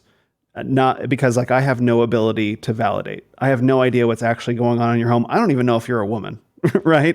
I got a long email from a woman telling me about her situation in the home, and I respond straight up, but I make sure to throw in there if the situation is as you describe, right? Because I don't actually know what's going on. And what I would say in response is yes to all that, and there is also the dynamic of what I talked about with Dr. David Edgington, which is the abusive wife. Which is, and Alison Armstrong in her book, The Queen's Code, talks about this in her own way, but not from a Christian foundation. She calls it frog farming, and that's how she opens the book, which is to talk about the ways that, in the fairy tales, the woman kisses a frog and it turns into a prince. But what Alison Armstrong essentially says is what feminist women, she doesn't use this language, what feminist women do is they turn princes into frogs. And so okay, so you really want your husband to step up and lead. Are you willing to take accountability for the ways that it's entirely possible that if he started out a charming, loving, friendly, kind man and has become more withdrawn and pulled away over time, are you willing to take accountability for the fact that you might have had something to do with that? Yeah, and that's the big thing. Stop emasculating him. That's right. Why won't my husband step up? Why won't my husband step up? Well, was he why did you fall in love with him? Was he charming and dynamic? Did he go out of his way to bring you flowers and to really be the man? And then you saw that slowly change over time once you went from, engagement into marriage, and you saw him kind of withdraw and pull away, and now he doesn't want to have anything to do with you. Might you have had something to do with that? That's the part that, and David Edgington talks about this from a Christian foundation in the book, The Abusive Wife, the reviling wife is what he calls it, the actual dynamic by which an unrepentant woman takes it out on her essentially nice guy husband because she's rebelling against God in her heart, and she makes it her husband's problem. That's from a Christian perspective. That's at the really extreme end, and that's what David Edgington does, is he counsels men and women back from that. And, I speak with him often, and he says that, he has women storm out of his office all of the time, where both the husband and the wife are there in the office together, and the women storm out as soon as he starts saying, you've been reviling your husband, and this is a, plank in your eye, speck in his situation. And women get furious when he tries to hold them accountable for their behavior over time. And just to say, Alison Armstrong talks about this as well, because in the book, The Queen's Code, again, this is not a Christian book. It's not from a Christian foundation. But I recommend the book, and I love the book because it talks about the language that women use towards men, the way that it either shows them honor and respect, or it belittles and undercuts them. She calls it castrating them. And so so again, in the same theme for the women who are listening, It's in the same idea that how will you respond the first time your fiance or boyfriend or husband says no to you? To really think that through, if you're really thinking about a biblical marriage, how will you respond when he corrects you because of something you just like dashed off in a second, where you see his countenance towards you change and you've crossed the line, and he has to take you aside and say, in a gentle and loving but firm way, dwell with your wives in an understanding way, husbands love your wives, all of that in the right way, says, no, that's not okay. How will you respond? Will you double down or will you take accountability? And in the same way, are you willing to take accountability now for women that are in upside down marriages? Are you willing to take accountability for the fact that you played a role in this? If he started out one way and became another way, is it because he was always that way and he just kind of took his foot off the gas? Or were you constantly grabbing a hold of the wheel, saying like, no, drive like this? Or were you constantly trying to steer the stick shift? Were you constantly belittling and cutting him down to the point where he's a weakened man? Because that's the position. If you want someone to lead, right? If you really want someone to lead in the process of reconciliation, I would, in many cases, like, yes, of course, there are weak and passive men out there. Absolutely, 100%. I agree with that. And the dynamic is also that you may have played a role, and how deeply can you repent for that? And repent to your husband and say, I have belittled you, I have reviled you, I have abused you, and list through the ways that you've done it so that he knows specific instances that hit your conscience, right? And say like, I did this and I'm sorry, can you please forgive me? And like, you got to take that. And that may be the key to a lot of this. Now, of course, that doesn't necessarily apply to every situation. Don't hear the generalizations in a specific way. If you're listening, I don't know who you are. I'm not speaking to you personally. However, that's to the take in the dynamic and to online is that people don't understand generalizations. Exactly. That's the biggest thing. That's one of the most common like debates or stuff, things that I encounter is people literally cannot comprehend generalized statements.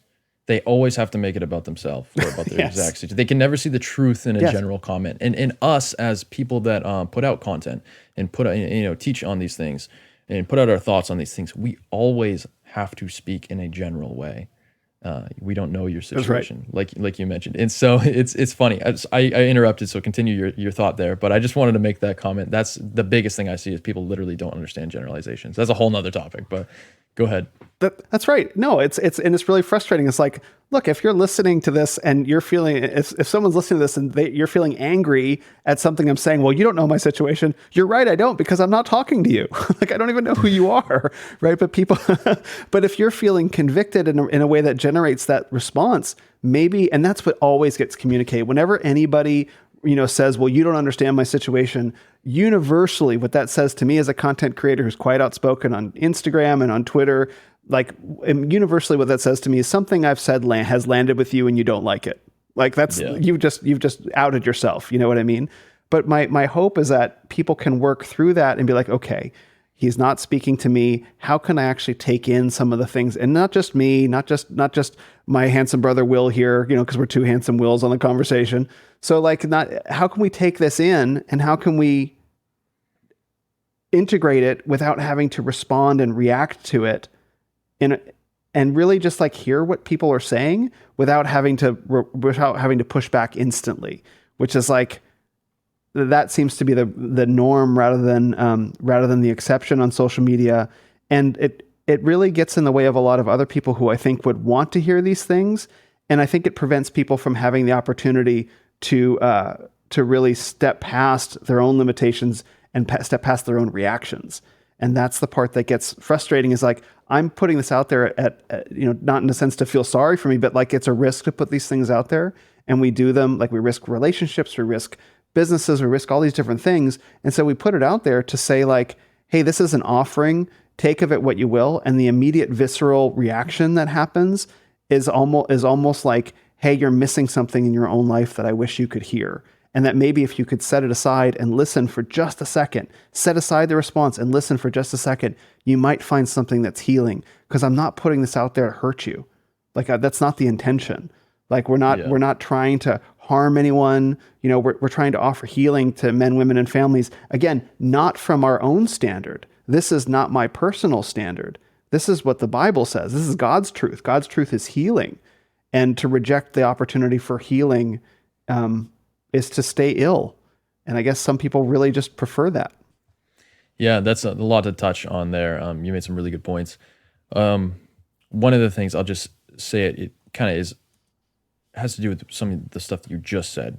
So it's right on the tip of my tongue. Is I've kind of been transitioning a little bit in some of the posts that I make to purposely just, and I mentioned this earlier, purposely just quoting scripture and like it's, and just not attributing it per se, just literally like quoting it exactly as it is and just putting it out there for Christians to react to.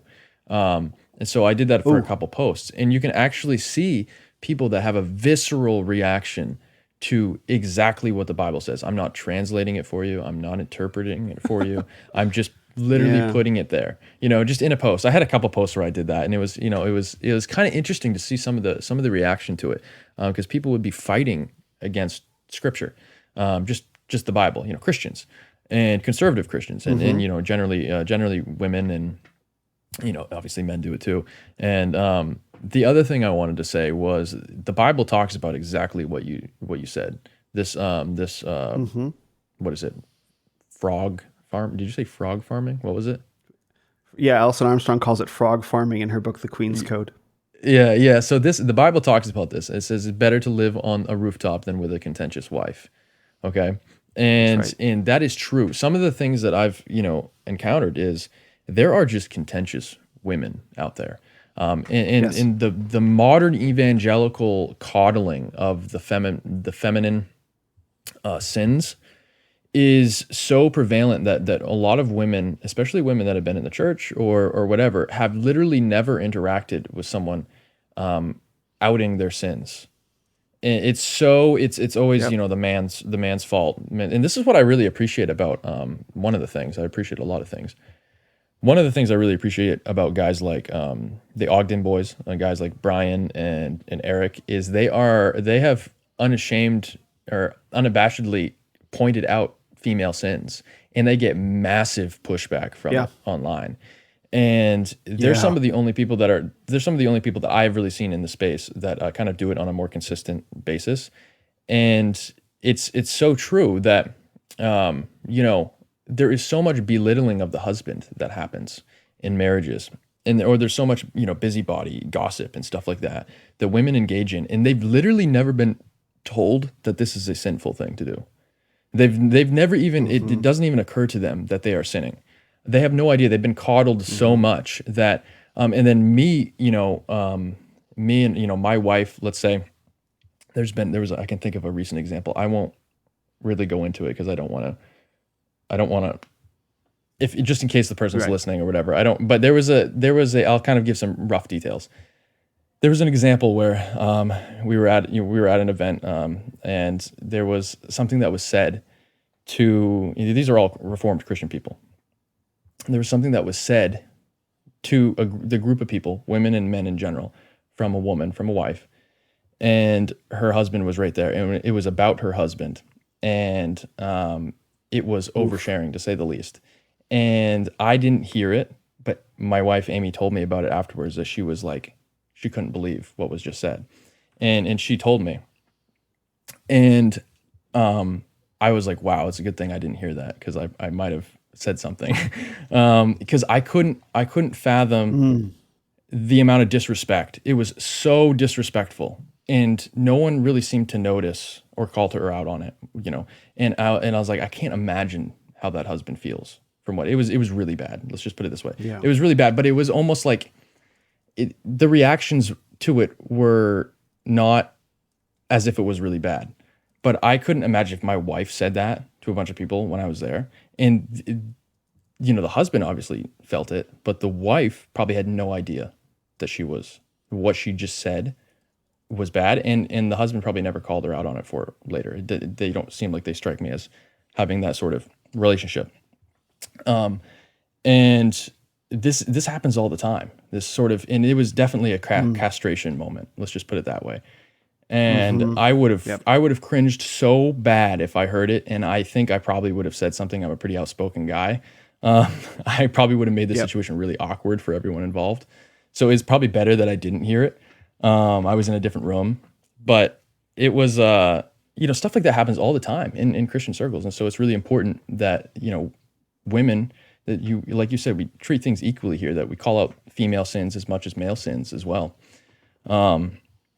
But yeah, that's an example. I really like how the Ogden boys go about doing that, because they really are unashamed about calling out these things. And it needs to be said, because these women need to hear that some of the things they do on a regular daily basis is blatant sin and disrespect and disregard for their husband, their head.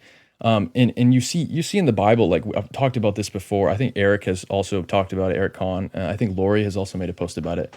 We've posted about it different times. Is like, there was a phenomenon, and you might have seen the post, but about, in the past, it was not abnormal to call your husband Lord. That's how you addressed your husband.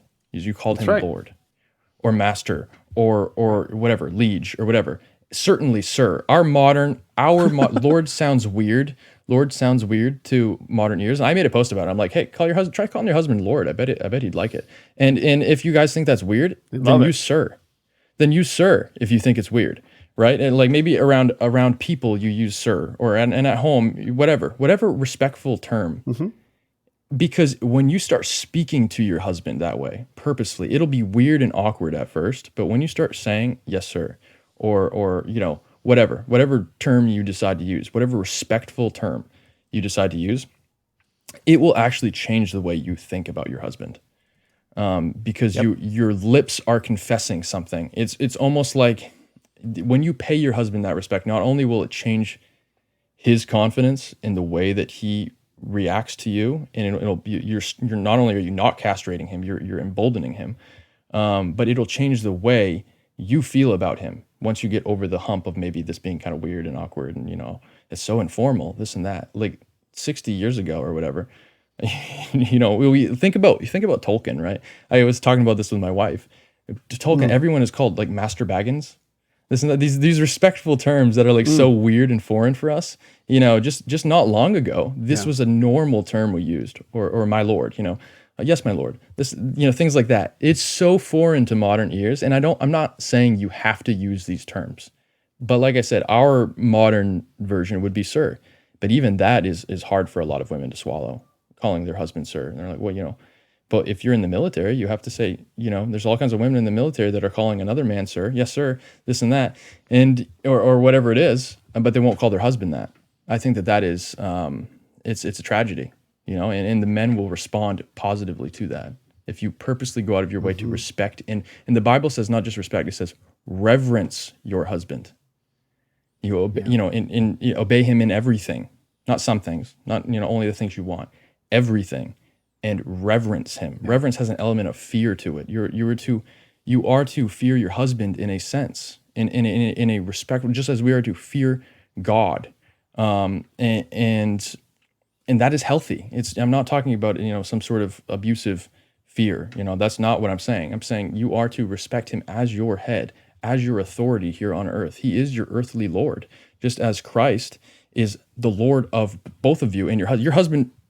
He reports directly to Christ, right? For his household and how he manages it. That's Christ, right. The head of Christ is God, okay? This is, you'll see this, especially if you study the head covering thing. It's in all through 1 Corinthians. And once you kind of understand some of these, especially women, I think it's really important. And that's why, I don't mean to pull it back to the head covering thing, but that's why these symbols of like head covering, these do a lot. Not only I think are they theological, and that's why one of the first things that feminism did away with was head coverings on purpose, but it actually, it's a respectful thing. You're respecting your head. That's not the only purpose for it. I'm not saying that that's the only reason why they're there. There's other, like the glory of God to be on display, not the glory of man, which is the woman. So there's all kinds of theological things to go on there. But you'll notice that as feminist egalitarian culture progressed, that was one of the first things they attacked. It's an outward symbol. We are not Gnostics. Yep. We do not believe that only that the material world does not matter. The way that we position our bodies, the way that we wear things, the way that we talk to our husbands, the way that the symbols, they all say something. It's all part of, some say that, I think it's, what is it? Culture is religion internalized or something like that, or externalized. Culture externalized, is that what it was? Externalized. Yes.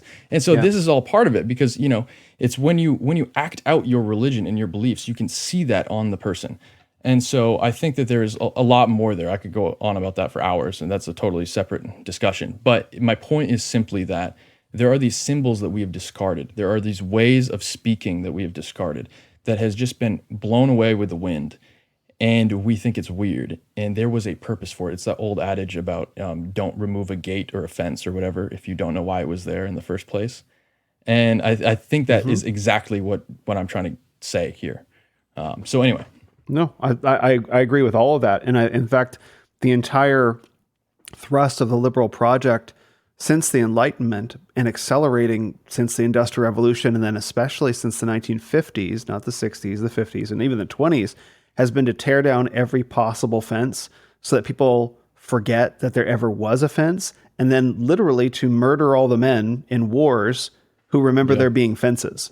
Like that's a big part. All the good that's brave, left out. all the good brave men die in the wars, and so I do have a certain sympathy for. I do have a certain sympathy for women when they say that they can't find a good godly man or this or that, is because there truly is, generally speaking, historically, there is a dearth of good, brave, alpha, so to speak, and especially godly men, because a lot of them, you have men are inherently more risky. They do stupid things sometimes, and they die in wars.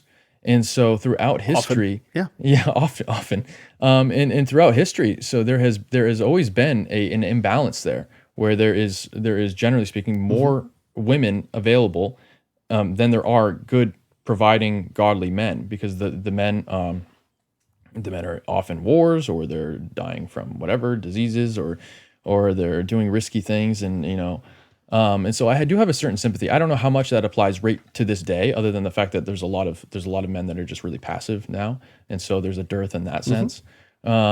But it's just kind of like an unspoken war, so to the war on masculinity. But anyway, I wanted to throw that in there. I didn't mean to interrupt, but that's that I do have a sympathy in that regard. I agree. In the same way that women have challenges with the discipleship in their everyday life, if they want to actually become the kind of woman who wears a head covering, who chooses to. I mean, for the vast majority of women around them in their lives, again, unless they grew up in Christian families, we're talking about mothers, sisters, friends, coworkers, right? The media that they consume is all telling them the exact opposite. And so when a woman decides like that she wants to be this kind of godly wife, even down to the level of like calling her husband sir or lord and wearing a head covering, even like not even as a practice that they advocate for, but just to try it, the immediate force feedback that she will probably get from women that have loved her whole life will be violence. Like not physical violence, like they're not reaching for the pans or the knives, but it's like, how could you do that? How dare you? You're betraying the sisterhood.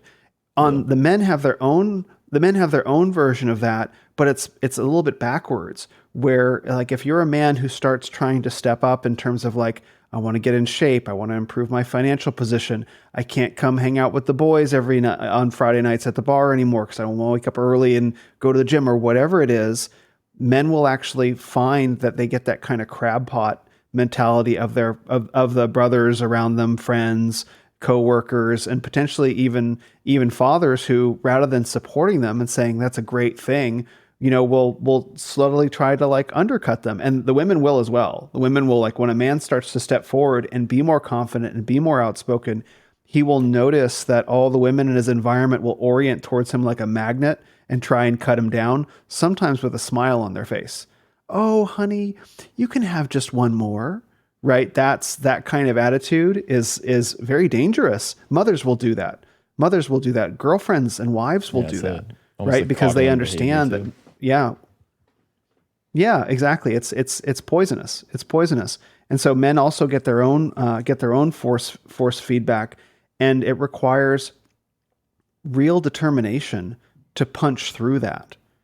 Right? And there's no other way around it. Like you have to decide that if you're going to follow God, and I think I file this under like, I come not to bring peace, but a sword, if he does not hate his mother, father, brother, sisters, and follow me, right? That's really what that's about, is you have to be so convicted in your heart, man or woman, that you are going to follow God's law and what he wrote in his book, and you're willing to let go of everybody. Doesn't matter. Yeah. This is the way that I'm going. God gave me the gift of eternal life, and nothing else matters. And that's what it takes. That's literally what it takes. And so people will reach out to me today. The question that I get most often is, how do I find a godly husband or a wife? And I'm like, well, assuming that you have all the right things in order, meaning like, you know, your financial situation or your fitness, all the different things that make people attractive to each other, right? If there's no one in your environment, you have to move. I'm really sorry to tell you. Like, I know that everyone's super fired up about online dating.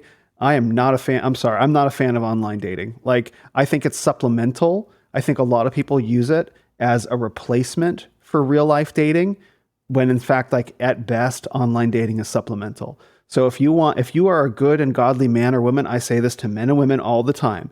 If you are a godly man and you live in a podunk town and you can't, where do I find women? Not in your podunk town. Go to where the women are. And in the same way to women, it's like, there are no men in my everyday environment. I live in the small town with my family. Like, I'm sorry. Like, you might have to get up and move to Ogden, Utah, or Moscow, Idaho, or Battleground, Washington. Like, what's it worth to you? What's it worth to you to follow Christ? Right? Exactly. So, or like Phoenix is a. That's my go-to response too. I get that question all the time, and I always start off with saying, this is going to sound cliche. You're probably going to find the man that you're looking for in a good patriarchal church, in a good reformed, patriarchal church. That's, or you're going to find the woman that you're looking for. Go there. Let's say you're a young man, right? And maybe you're in your mid-20s or whatever. Go there and find, a family that loves God, and the husband and the dad or whatever has some daughters, and maybe one is 18 or 19. She doesn't want to go to college, and ask him for permission to court her, and respect his authority over her. And I mean, I have a friend that literally just did this, and 2 months ago, and I think he already proposed, and he asked the father, he was looking for a wife, and he went to a couple different churches and wasn't having much success, I think, and then he went to another one and talked to her dad, and it was like, hey, can I date your daughter? And gave him permission, and then they started talking and hanging out. Within like a month, he decided to propose to her, and I think they're getting married pretty soon. Yep. This happened pretty fast. This was in the last couple months, and so it works. And he basically said the same thing you said. He was like, yeah, this is what you need to advocate for, is just real in-person going to a church and find. That's where these people are. The people that you're looking for, they're at church. That's where they are. So maybe you see some of these trends, like, go to Home Depot to shop for a man, that kind of thing. And it's, you might find a man there, but is he going to be the guy that's going to spiritually lead your family? Well, maybe not. He might be a great provider. That's right. Maybe you do get lucky and you find a good Christian man that is a contractor and a carpenter, and he goes to Home Depot. But I would just go to the most important thing, which is the spiritual aspect, in terms of having your values aligned and all these things, and go to a church that aligns with those things. And that's probably where, and maybe you have to try a couple different ones. That's probably where you're going to find your future spouse. Right. Yes. And to add on to that, one of the things that gets so lost in online dating is like any notion of the real and the human. Because when you try to play the online dating game, you will be judged as a man or woman based on essentially numbers, like your level of fitness if you're a man, and then like your displays of wealth, right? Your character, your personality, your vibe, your smile, your laugh, the way that the way that you take up space in a room. None of that stuff gets communicated through photos on a profile, and none of it gets communicated through text either. Same way with a woman, you're probably going to be competing with girls that are younger than you, right? And girls that are fitter, right? So, but your charm, your grace, your smile, the way that you move, none of that gets communicated in an online dating profile. So you cut off like 90% of the human being, when for all of recorded history, people met and fell in love because they could feel what it was like to be next to each other. You know, like the classic story I tell, like our grandparents got married in whenever it was, say the 30s or the 40s or whatever. Like, oh, the story is always the same. I was walking down the street and then she sneezed and I fell in love and we got married a week later. Like, that's how that works, right? It's not anything magical in the sneeze. It was that they were physically around each other and they could just feel that click. And, I don't think that people feel that click through online dating. And I don't believe in long distance relationships, right? Like, I don't think that that's a real relationship. I think unless you have an active plan to resolve going from a long distance, like an active timeline, I think it's a placeholder for you could actually be going out to meet somebody in person. But I think a lot of people are pouring their effort and then pouring their energy into online dating and wondering why they're not succeeding. It's like, because that's not how people are meant to meet and how they're meant to court. You go to you're supposed to go be in a church, be in a community with a man or a woman, and you spend a bunch of time around each other. You watch them at church, or they watch them at, church parties or at gatherings or small group or something like that. And you get to see who they are in moments when they're not looking. And that's where so much connection and attraction is formed and cultivated. And it's just completely left out. And so, be prepared if you really want a godly husband or wife, man or woman, be prepared that you might have to leave it all behind to follow Christ. I'm sorry, I don't make the rules. I just work here. You know what I mean? And this applies to me too. You know what I mean? Like, I'm not left out of this. Yeah. You're preaching to yourself on that one. Yeah. And especially for women. Yeah. Especially for women. I mean, they need to be willing to uproot and move. If they find a man that they think, okay, this is a provider. He shares values. He's interested in me. And you need to be willing to, maybe you're a career woman or whatever. You need to be willing, if you say you want this kind of man, you need to be willing to move to him. Or, you just have to be willing to do that, because there's, and I've talked to some women that are they're like, yeah, I'll relocate. And there's other women that are like, well, I'm preferably in my area. It's like, well, you might not find some in Los Angeles. So that's right. Yeah, right. Oh, I was in a Facebook group called Reformed Matchmakers. You have to apply to be in it, and you have to fill out a questionnaire, what you believe. So it's full of like quote unquote reform people. And like, I come into this group and it's like, you have people advocating the group like, well, maybe he can move to her. And I got in this huge argument with this dude, like within days of coming into the group, classic me, where it's like, let me paint for you this situation where you're telling this guy to move because this woman's father won't let her leave. What you're doing is you're taking this man out of his environment, where like the young man out of his own comfortable environment, where he's going to go and he's actually going to end up being under the headship of his wife's father, right? And his wife's father will leverage their relationship against him, right? So you're inverting the relationship from the start. Like, she has to move, leave and cleave. Jacob and Laban, right? Yeah. So it's like, and oh my gosh, people got so mad at me. I'm like, I thought this was a Reformed Matchmakers group. Like, I don't know, maybe that led me to want to write a tweet that like Reformed is about as meaningful a label in many cases as organic is now. I haven't posted that yet.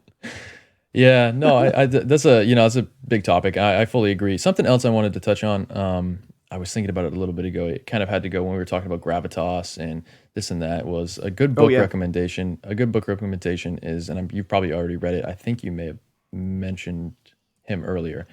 Is Chris Wiley's Man of the House. That's a great book, and it'll start get you. It'll start get you. I think it was 2 summers ago. I was doing. We had. At where I work with my dad, we pretty big lawn, and I was mowing a lot. And when I am doing outdoor activities, I really like to listen to either podcasts or audiobooks, because I want to be being as productive as possible. And I binged a bunch of Doug Wilson books that summer, and a bunch of the King's Hall podcast too, I think it was. And I listened to that book in particular. I listened to Chris Wiley's, both of his books, but The Man of the House I actually thought was the better book. And I think that is it's a fantastic book for young men, because it really gets you thinking in that kind of pre-enlightenment patriarchal mindset of building a household and a legacy to pass on.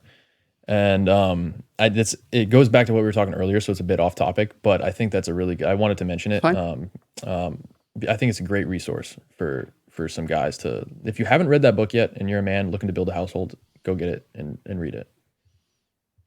I had Chris Wiley on my podcast probably about 2 years ago talking about The Household and the War for the Cosmos, which was like one of the formative books that I read. And I discovered Man of the House after, but that one has continued coming up. It's a real good, from my understanding, is just a real good practical primer on like, this is what it actually means to be the man of the house, right? Yeah. And it sounds really simple because we grew up with that phrase, but we don't really live it. We don't actually believe it's a thing, right? And yeah, so Exactly. go ahead and talk about it more, please. Yeah, well, and he really gets into the idea of paterfamilias. I think it's paterfamilias. The father of the home and in patriarchy. He really breaks that down, and gives a really good it's kind of practical too. Some of the stuff he advises in there, and it's been like 2 years since I read it, so I don't want to do it a disservice. So I would just direct people there. But I do want to say that when you become a husband and a father, I'm not speaking necessarily to you, but just when I say you, just whoever's listening, who isn't one, there's going to be a lot of, and I don't have a ton of experience, but I do have two little girls, and hopefully to have a bunch of kids. We'd love to have, at least 7 or more, who knows, whatever the Lord blesses us with. And when you have a wife, you really need to, one of the most important tips I give guys when they ask, somebody just asked me the other day, he's like, I'm going to be a dad for the first time. What type of advice can you give me? And I told him, you have to make it a priority to be present with your children. And I think in that book, it talks about how if you bring the household economy back to, I hope it's that book. I hope I'm not thinking of a different, I've read a lot of books lately. So if you bring the household economy back to a household scale, where you can be present with your children and you can actually be there. Like I have a situation right now where I'm home the entire month of January. The store is closed, and I generally I'm home like half of the week, and then I'll leave for work the other half or whatever. But I get to spend a lot of time with my children and my wife, and that means direct discipleship of both. There's a lot more control in a good sense than I can exert, and a lot more influence I can exert over my family and gravitas, so to speak. And so one of the things I mentioned to the guy was, be present with your children. It's very cliche, right? You hear that a lot, but it means like, and I'm not perfect at this by any regard. I have to get better, but it means like, putting your phone down for an intentional amount of time, doing family worship. Like that's one of the things that was a big thing for me, the latter half of last year and this year in particular. New Year's resolutions and stuff is to be more consistent with family worship. So like after dinner, we go into either the living room or the playroom, and I'll read a chapter of the Bible, and then I have the Reformation Heritage Books Family Worship Bible Guide, and you read it's really short. It's like a paragraph or whatever. You read their kind of synopsis of the chapter that kind of helps make sense of it and stuff, and you ask some questions. Literally something that simple to just carve out that time will pay huge dividends, and your wife will respect you a lot more too. And you're catechizing your children in that way. And the other thing that I made a point of doing, and this is just what I do, but it's something that has been an outgrowth of really trying to intentionally be more present with my children, is one of the things that I do is whenever I put my girls down for bed, one of them's 8 months old, so I don't do this with her yet because, she can't even understand me. But the other one is 2, and she's a really smart 2. Like she's been speaking in full sentences since like 14 months old. She's super advanced. Wow. And so, she can have she's not even 2.5. She can have a full conversation with adults when she's not acting shy.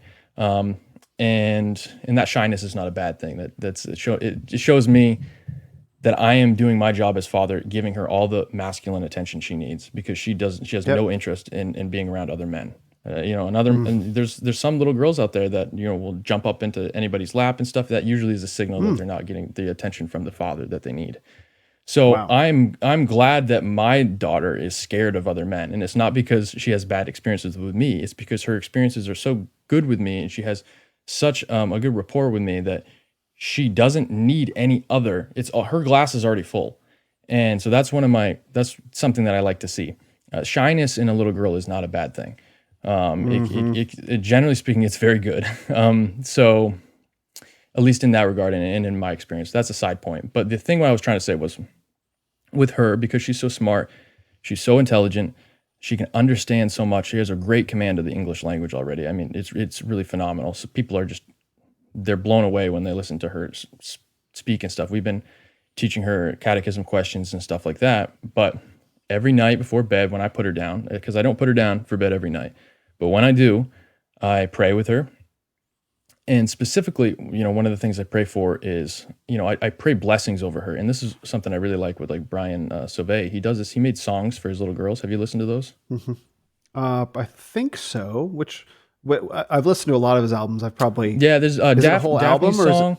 I don't remember. I Oh, think it's on Hearth Songs Daphne's or something song. like that. Yeah. Daphne's song and I love that Winnie's song. I think they were really good because independent of that, I was doing the same thing when he prayed, like in the song, he prays like blessings over them, and almost the exact wording that I do in my prayer to my little girl is like, I pray that you would be the Lord would bless your womb, and that you'd be the mother of 10,000. Your children would rise and call you blessed, and that to 1,000 generations and beyond, that kind of thing.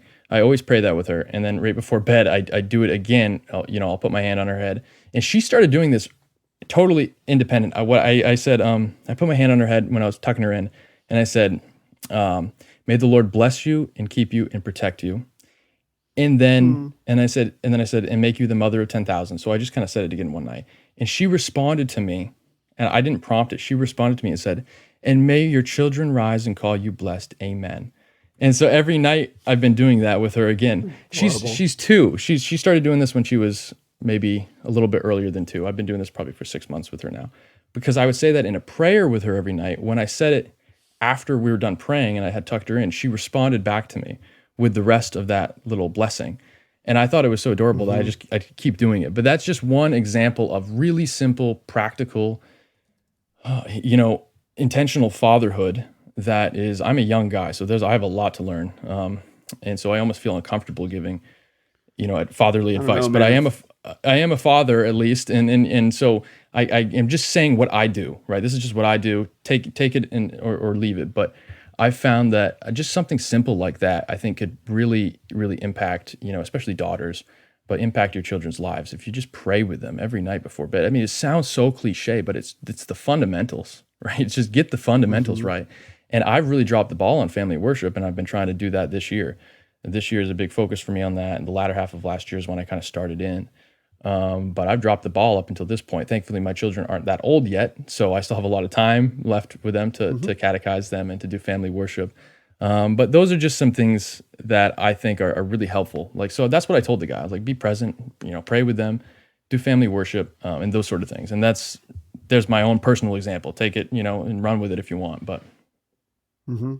I heard Doug Wilson say in one of his talks that that love is commitment and presence, and I really liked that. I really like, because the biblical admonition is husbands, love your wives like Christ loved the church, and wives reverence, respect your husbands, right? So I think in the sermon series, like, he was talking about what is love. I think it's a two-part series. I'll see if I can find it. Maybe it was Grace Agenda, something like that. And when he gave that definition of love as being commitment and presence, I was like, yes. Because how do you break down love for a man? Like, what does it mean for me to be loving? Like, give me practical, actionable, language, because the word love is so complex. But commitment and presence is like, absolutely. That's something that any man, as soon as you say it to him, like, there's no square, like, well, what do you mean commitment? What do you mean presence? Like, those are not the questions you should be asking. Yeah. Those are not good questions to ask. You know what those things are. And are you capable of giving them? Meaning, like, are you truly committed? Are you truly committed to the people that you love? Or are you truly committed to your wife? Or do you have, like, obviously not you, but do you have, like, secret sins on the side? Pornography, other kind of chat rooms kind of going on. Like, what's your Instagram, feed look like? Stuff like that. But presence is a really hard one today for everybody, because we have distractions. It's probably always been hard because there's always something else to think about. Yeah. But if you're truly committed to your wife, your fiance, your girlfriend, whatever, or anyone in front of you, and you're truly committed and you're really present with them, that's how love is felt. And that's unforgettable. What was it that someone someone said that people will not remember what you said, but they will remember how you made them feel when you said it. And that's what commitment and presence does, is maybe your daughter won't remember the prayer for the 10,000s years from now. Maybe she will, but she will remember that her father was committed and present with her. And that's what gives her it sounds to me like endearing shyness. And we've lost that sense that that's a quality that women should have. Again, you have the Hermione Granger example, where she's like brassy and in everybody's face and telling them what's what, et cetera. And like, that's aspirational. Or Sex in the City, or Captain Marvel, or, Rey Skywalker, or whatever. You know what I mean? That's right. That's right. And it's like, and so in the face of that, and actually I think it's in the book, The Disciplines of the Godly Man by Kent Hughes. I should pull it up, but it actually gave me something to think about, where it said there was a time, and I think we're still in that time, where it was considered fashionable to have a tomboyish daughter. Meaning, if you were in certain elite circles, having a daughter who was shy, probably a little bit more like what you'd read in like a Jane Austen novel, right? Love Jane Austen, by the way.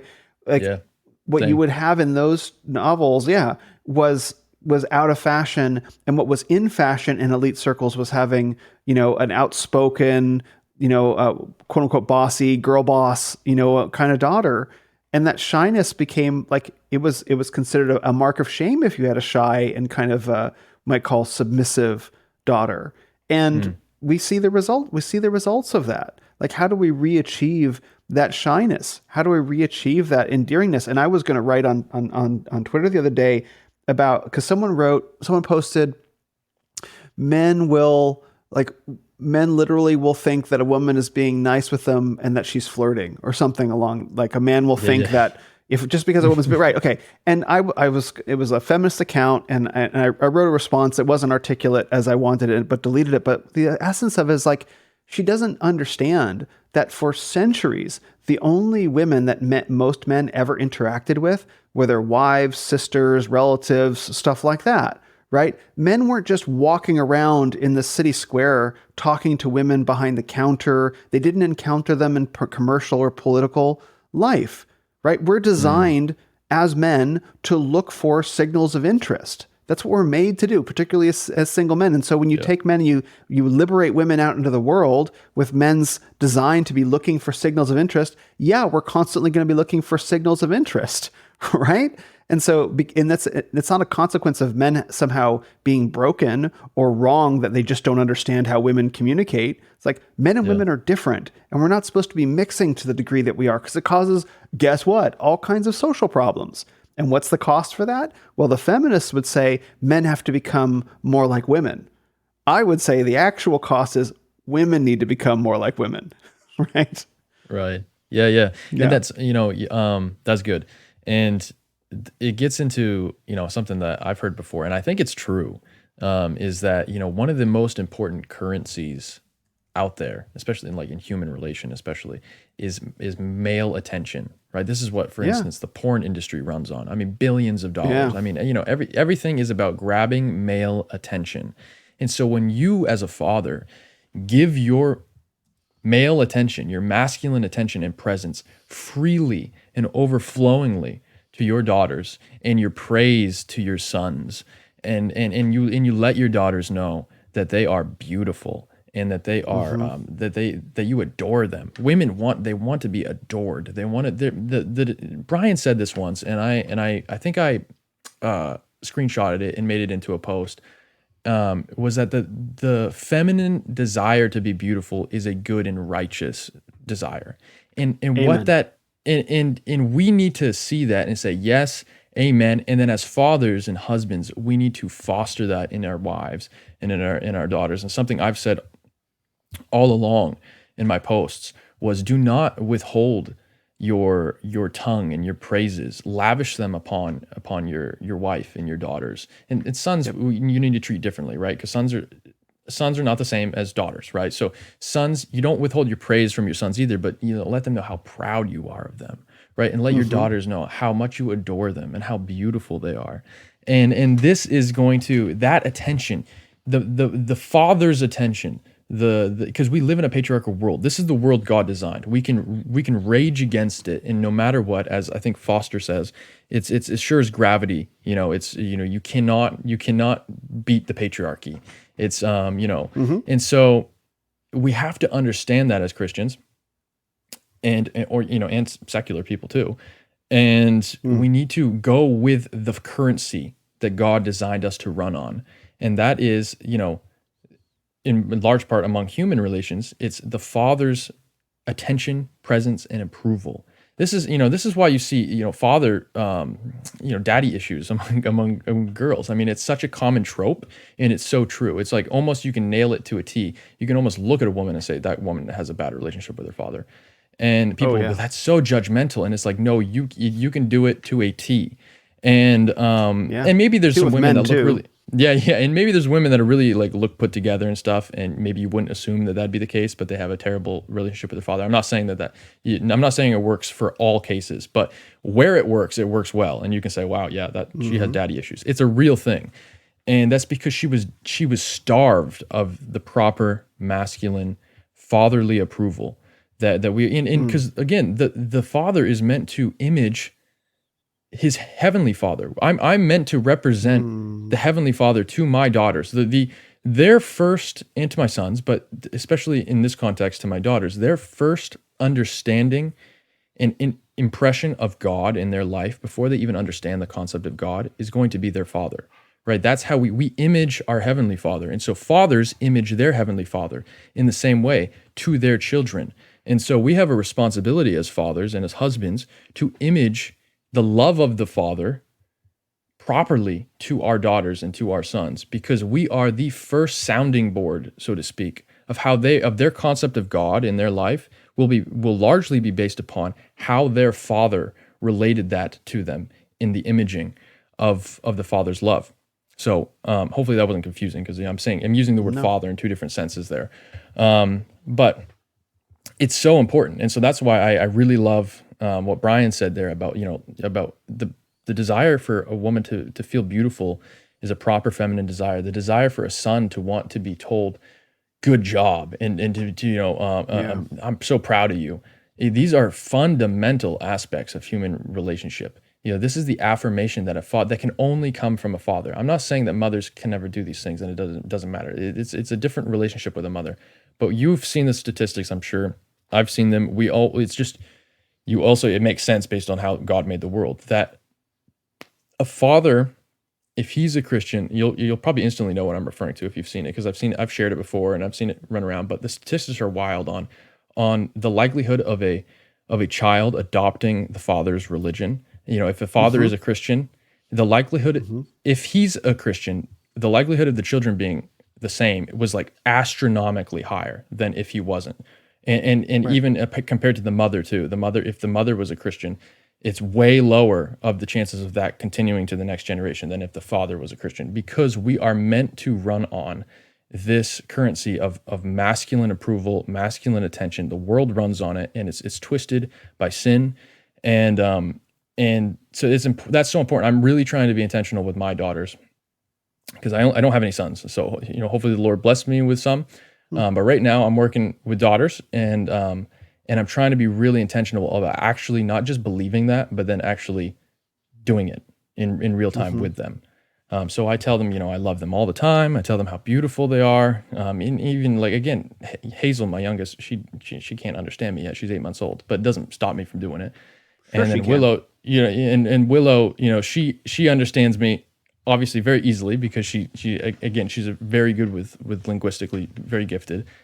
And her new thing is so cute. Her new thing is, and I'm oversharing here. If you know me, I overshare a lot. I'm an open book. I won't tell anybody. Yeah, right. Yeah, just between you and I. Yeah. I'm an open book. I mean, I usually do overshare. I probably should shut up a little bit. But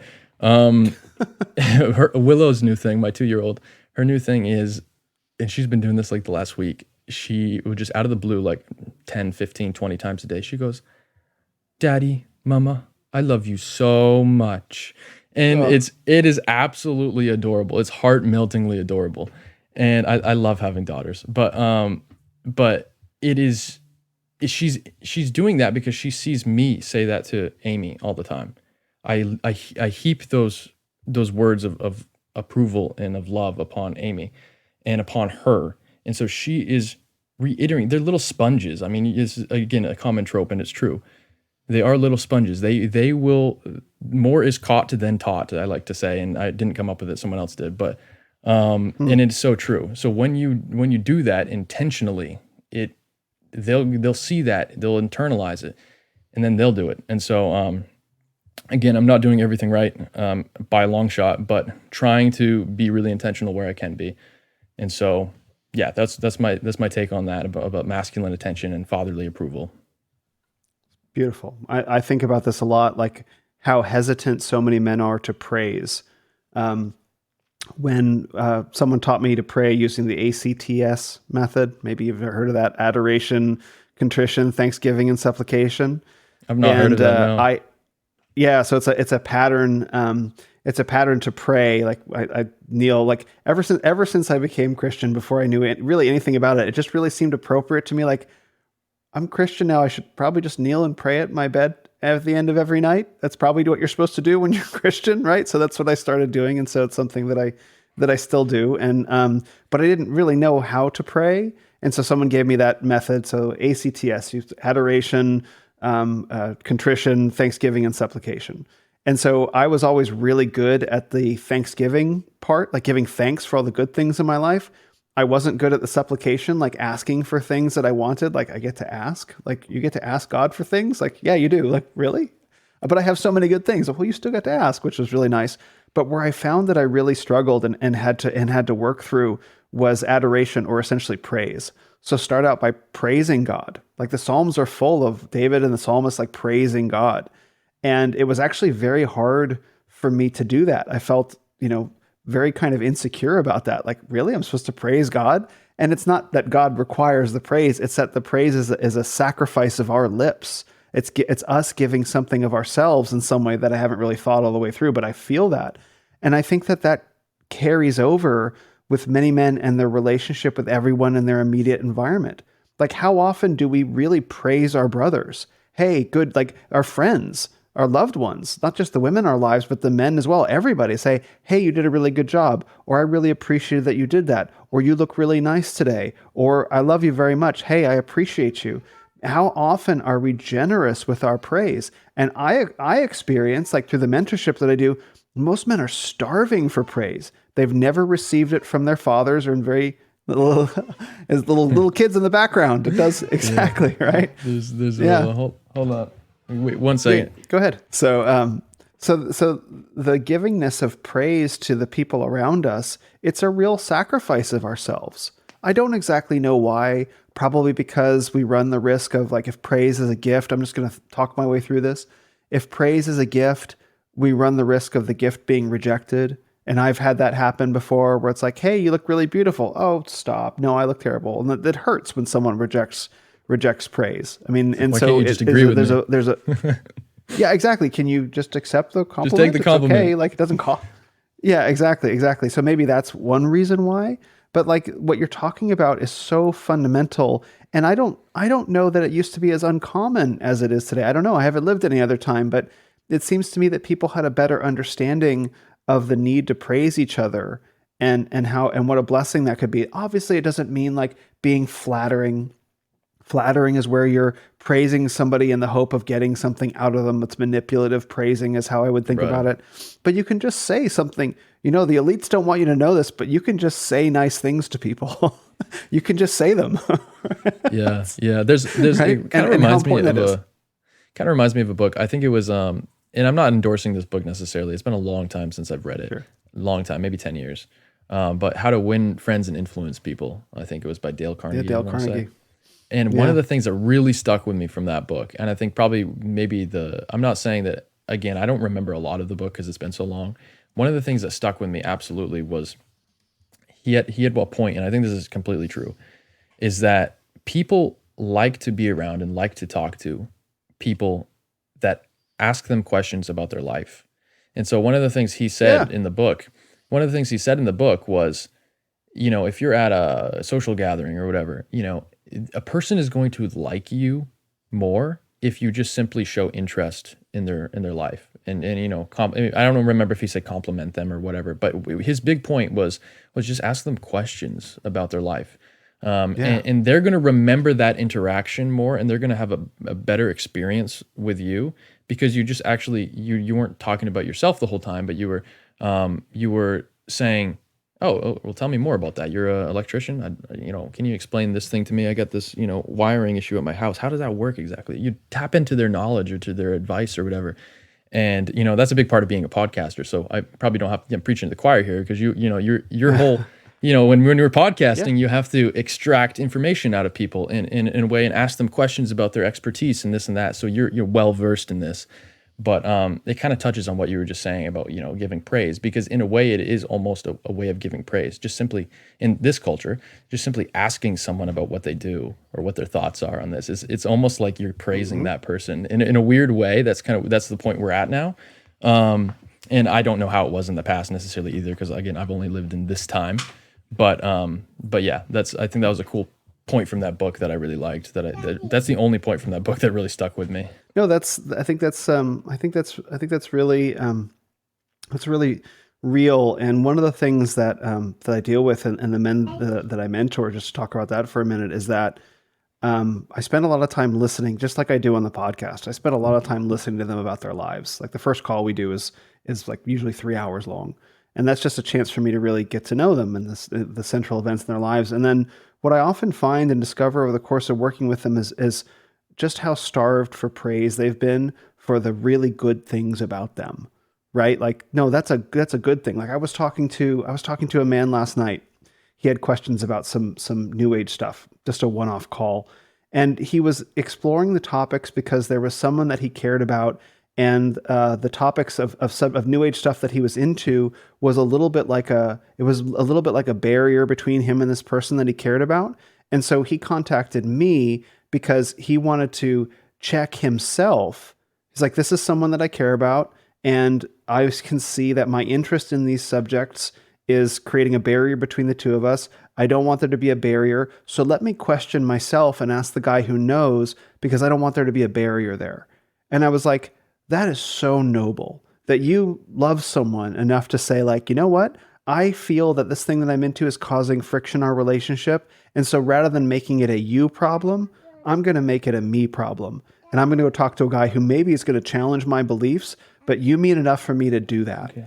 And I told him, and I praised him. I was like, dude, that is so noble and so wonderful. And I just want to honor you for that. And he seemed, in the moment, he seemed stunned. Like, what do you mean? It's like, well, that you had the courage to question yourself in that moment so that you could have a closer relationship with this person. That is what we're supposed to be doing. Or men being celebrated for the times that they stepped up, or men being celebrated for the things that they survived. Like, yeah, your friend died in really tragic circumstances. And though you're grieving over him, just as an example, and you've been grieving for years, the fact that you've been carrying that grief and making progress in your life, it doesn't actually make you weak. It makes you double strong, because you've still managed to live your life while carrying the burden of this grief. And so you're actually stronger than you think you are, because you can do both things when many men wouldn't even try, or they let the grief crush them, or they would let the grief crush them, or that they would deny the grief exists entirely. The men that have the ability to conduct their lives while carrying enormous emotional burdens are so much stronger than anyone ever tells them. But no one ever says that to them. And so they walk around with these self-judgments because no one listens enough to hear, or no one ever praises them, or no one ever puts their arm around their shoulder and say, hey, let's talk about it. And so everyone, men and women for the most part, are walking around completely alone, completely isolated, starving for really being seen and heard and understood, and starving for praise. And it just withers people. And like, it's such a beautiful thing that you're starting early with your daughters to feed them, to nourish them, to nurture them with gifts of your own heart and gifts of your own lips, right? It's a beautiful thing. And this is literally how we build a healthier society. People growing up feeling validated by their parents, not judged by them or pushed by them unfairly. And this is the oppressive patriarchy that I advocate for.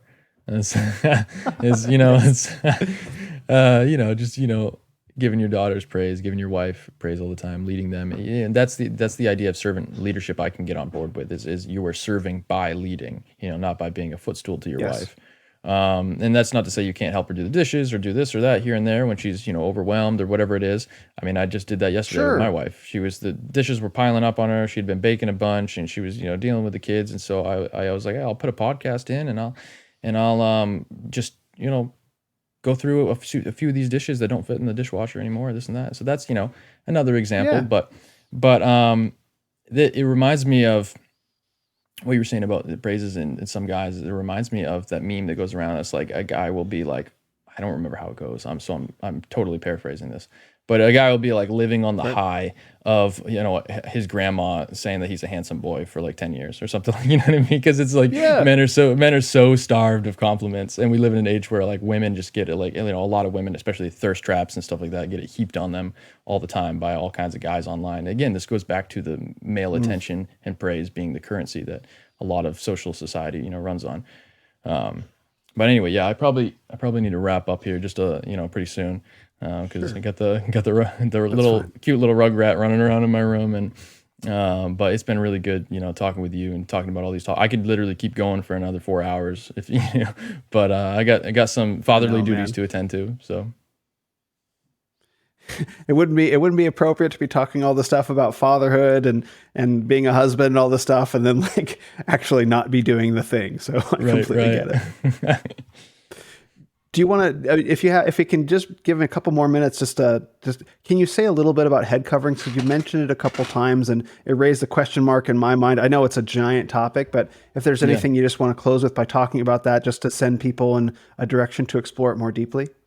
Sure. Yeah. Again, yeah, that goes way back. So it might seem like it's kind of a tangential, but I have a highlight on it on my Uncage the Lion, and a book that I found, because I read a lot of different books on it. A book I found really clear and concise and really wonderful was Phil Kaiser's book on the topic. You can actually get it for free online on I think it's like his website, something commentary, kaisercommentary.com or something like that. And I don't have the name of it right off the top of my head, but if you just look up Phil Kaiser head covering book, you can find it. And in that, he really lays it. It's like an 80-page book or something, but I read it online, so I don't actually remember how many pages it was. I was just scrolling down.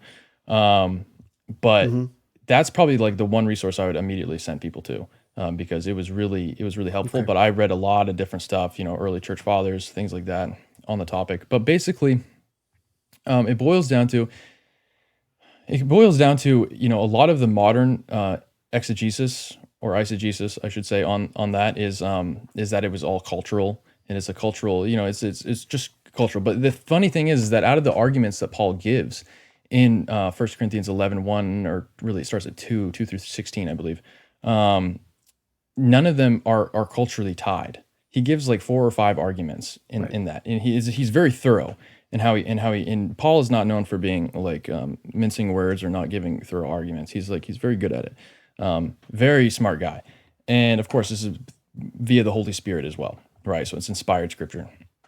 And he's saying, women should wear this covering when they, pray or prophesy according, for this reason, and then for this reason, because man was created first, and woman came from man, and this and that. And then he gives all these reasons. And the apogee of that is actually verse 10, which is kind of highly debated, and it's because of the angels. Do this thing. A woman should have authority on her head, a symbol of authority on her head, because of the angels. And everyone's like, we have no idea what this means. And I think it's pretty clear that that he's referring to, I don't think it's really all that confusing, but I think it's pretty clear that he's referring to the angels take part in our divine worship service. So I hold to the view that it is for corporate gathering, corporate worship, and that is a very, very common Christian biblical belief that the angels are looking at that, zealous for God's glory. And Tennant has a couple really good articles on this too. He gives a really threshed out good argument for the argument from God's glory, which is a totally separate argument you really won't find very many places. But so that's kind of the center, because it's actually I'm rambling here because I'm trying to fit in like a bunch into like, I don't know, a couple minute explanation of this. but it's actually a chiastic structure. It's a chiasm. It's a type of like poetry, biblical poetry. And so it has chiastic structure, which means that the beginning verse, so it's like the first verse connects with the last, the second connects with the second to last, the third connects with the third to last, that sort of thing. And then it has a center. The center verse is verse 10, where it says, because of the angels, do this. And usually in a chiastic structure, you interpret the other verses based upon the main theme of the verse, which is the central verse.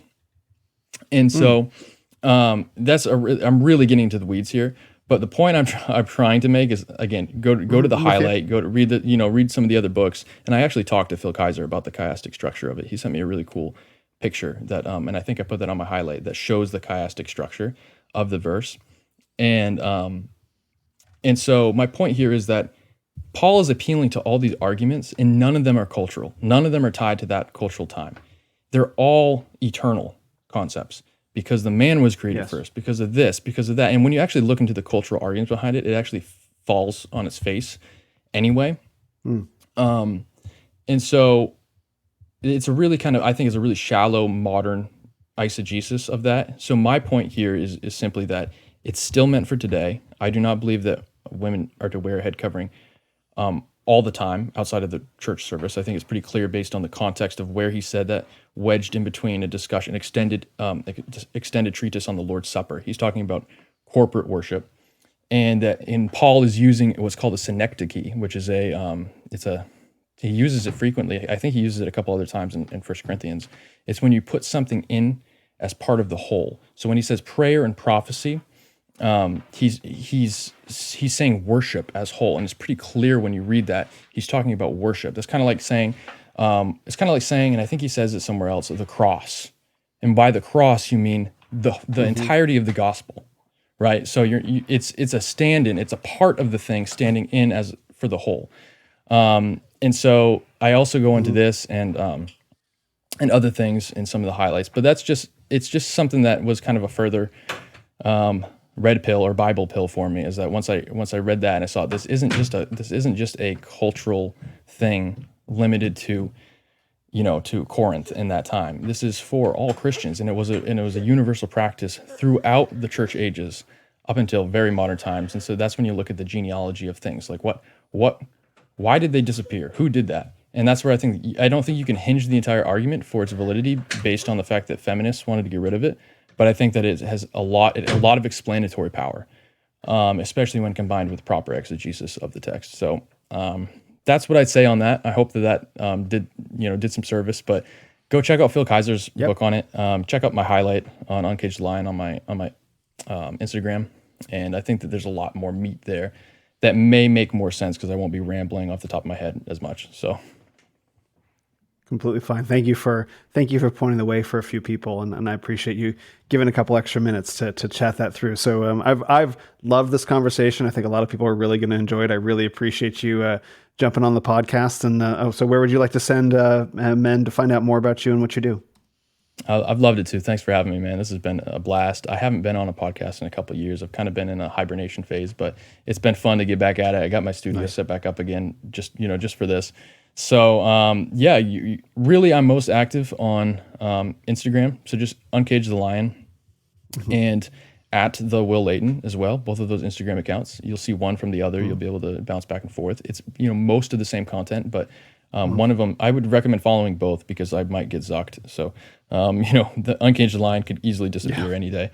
And I'm also on Twitter on, I think, both. If you just look at my posts, you'll actually see my Twitter name. I can't remember the exact @ or whatever, but Will Leighton, and I have an Uncaged the Lion Twitter too. I kind of use both, but really when I do most of my posts, it's from the Will Leighton one. And so if you want to get in contact with me or whatever, have questions or anything like that, Uncaged the Lion DM. I'm on there most every day, responding to people and that kind of thing. That's probably the best way to get in contact with me. Wonderful. Well, thank you so much for giving so much of your precious time, attention, and for dusting off the podcast studio again. And God bless you and your family, man. I've really been blessed by this conversation. Thank you. God bless you too.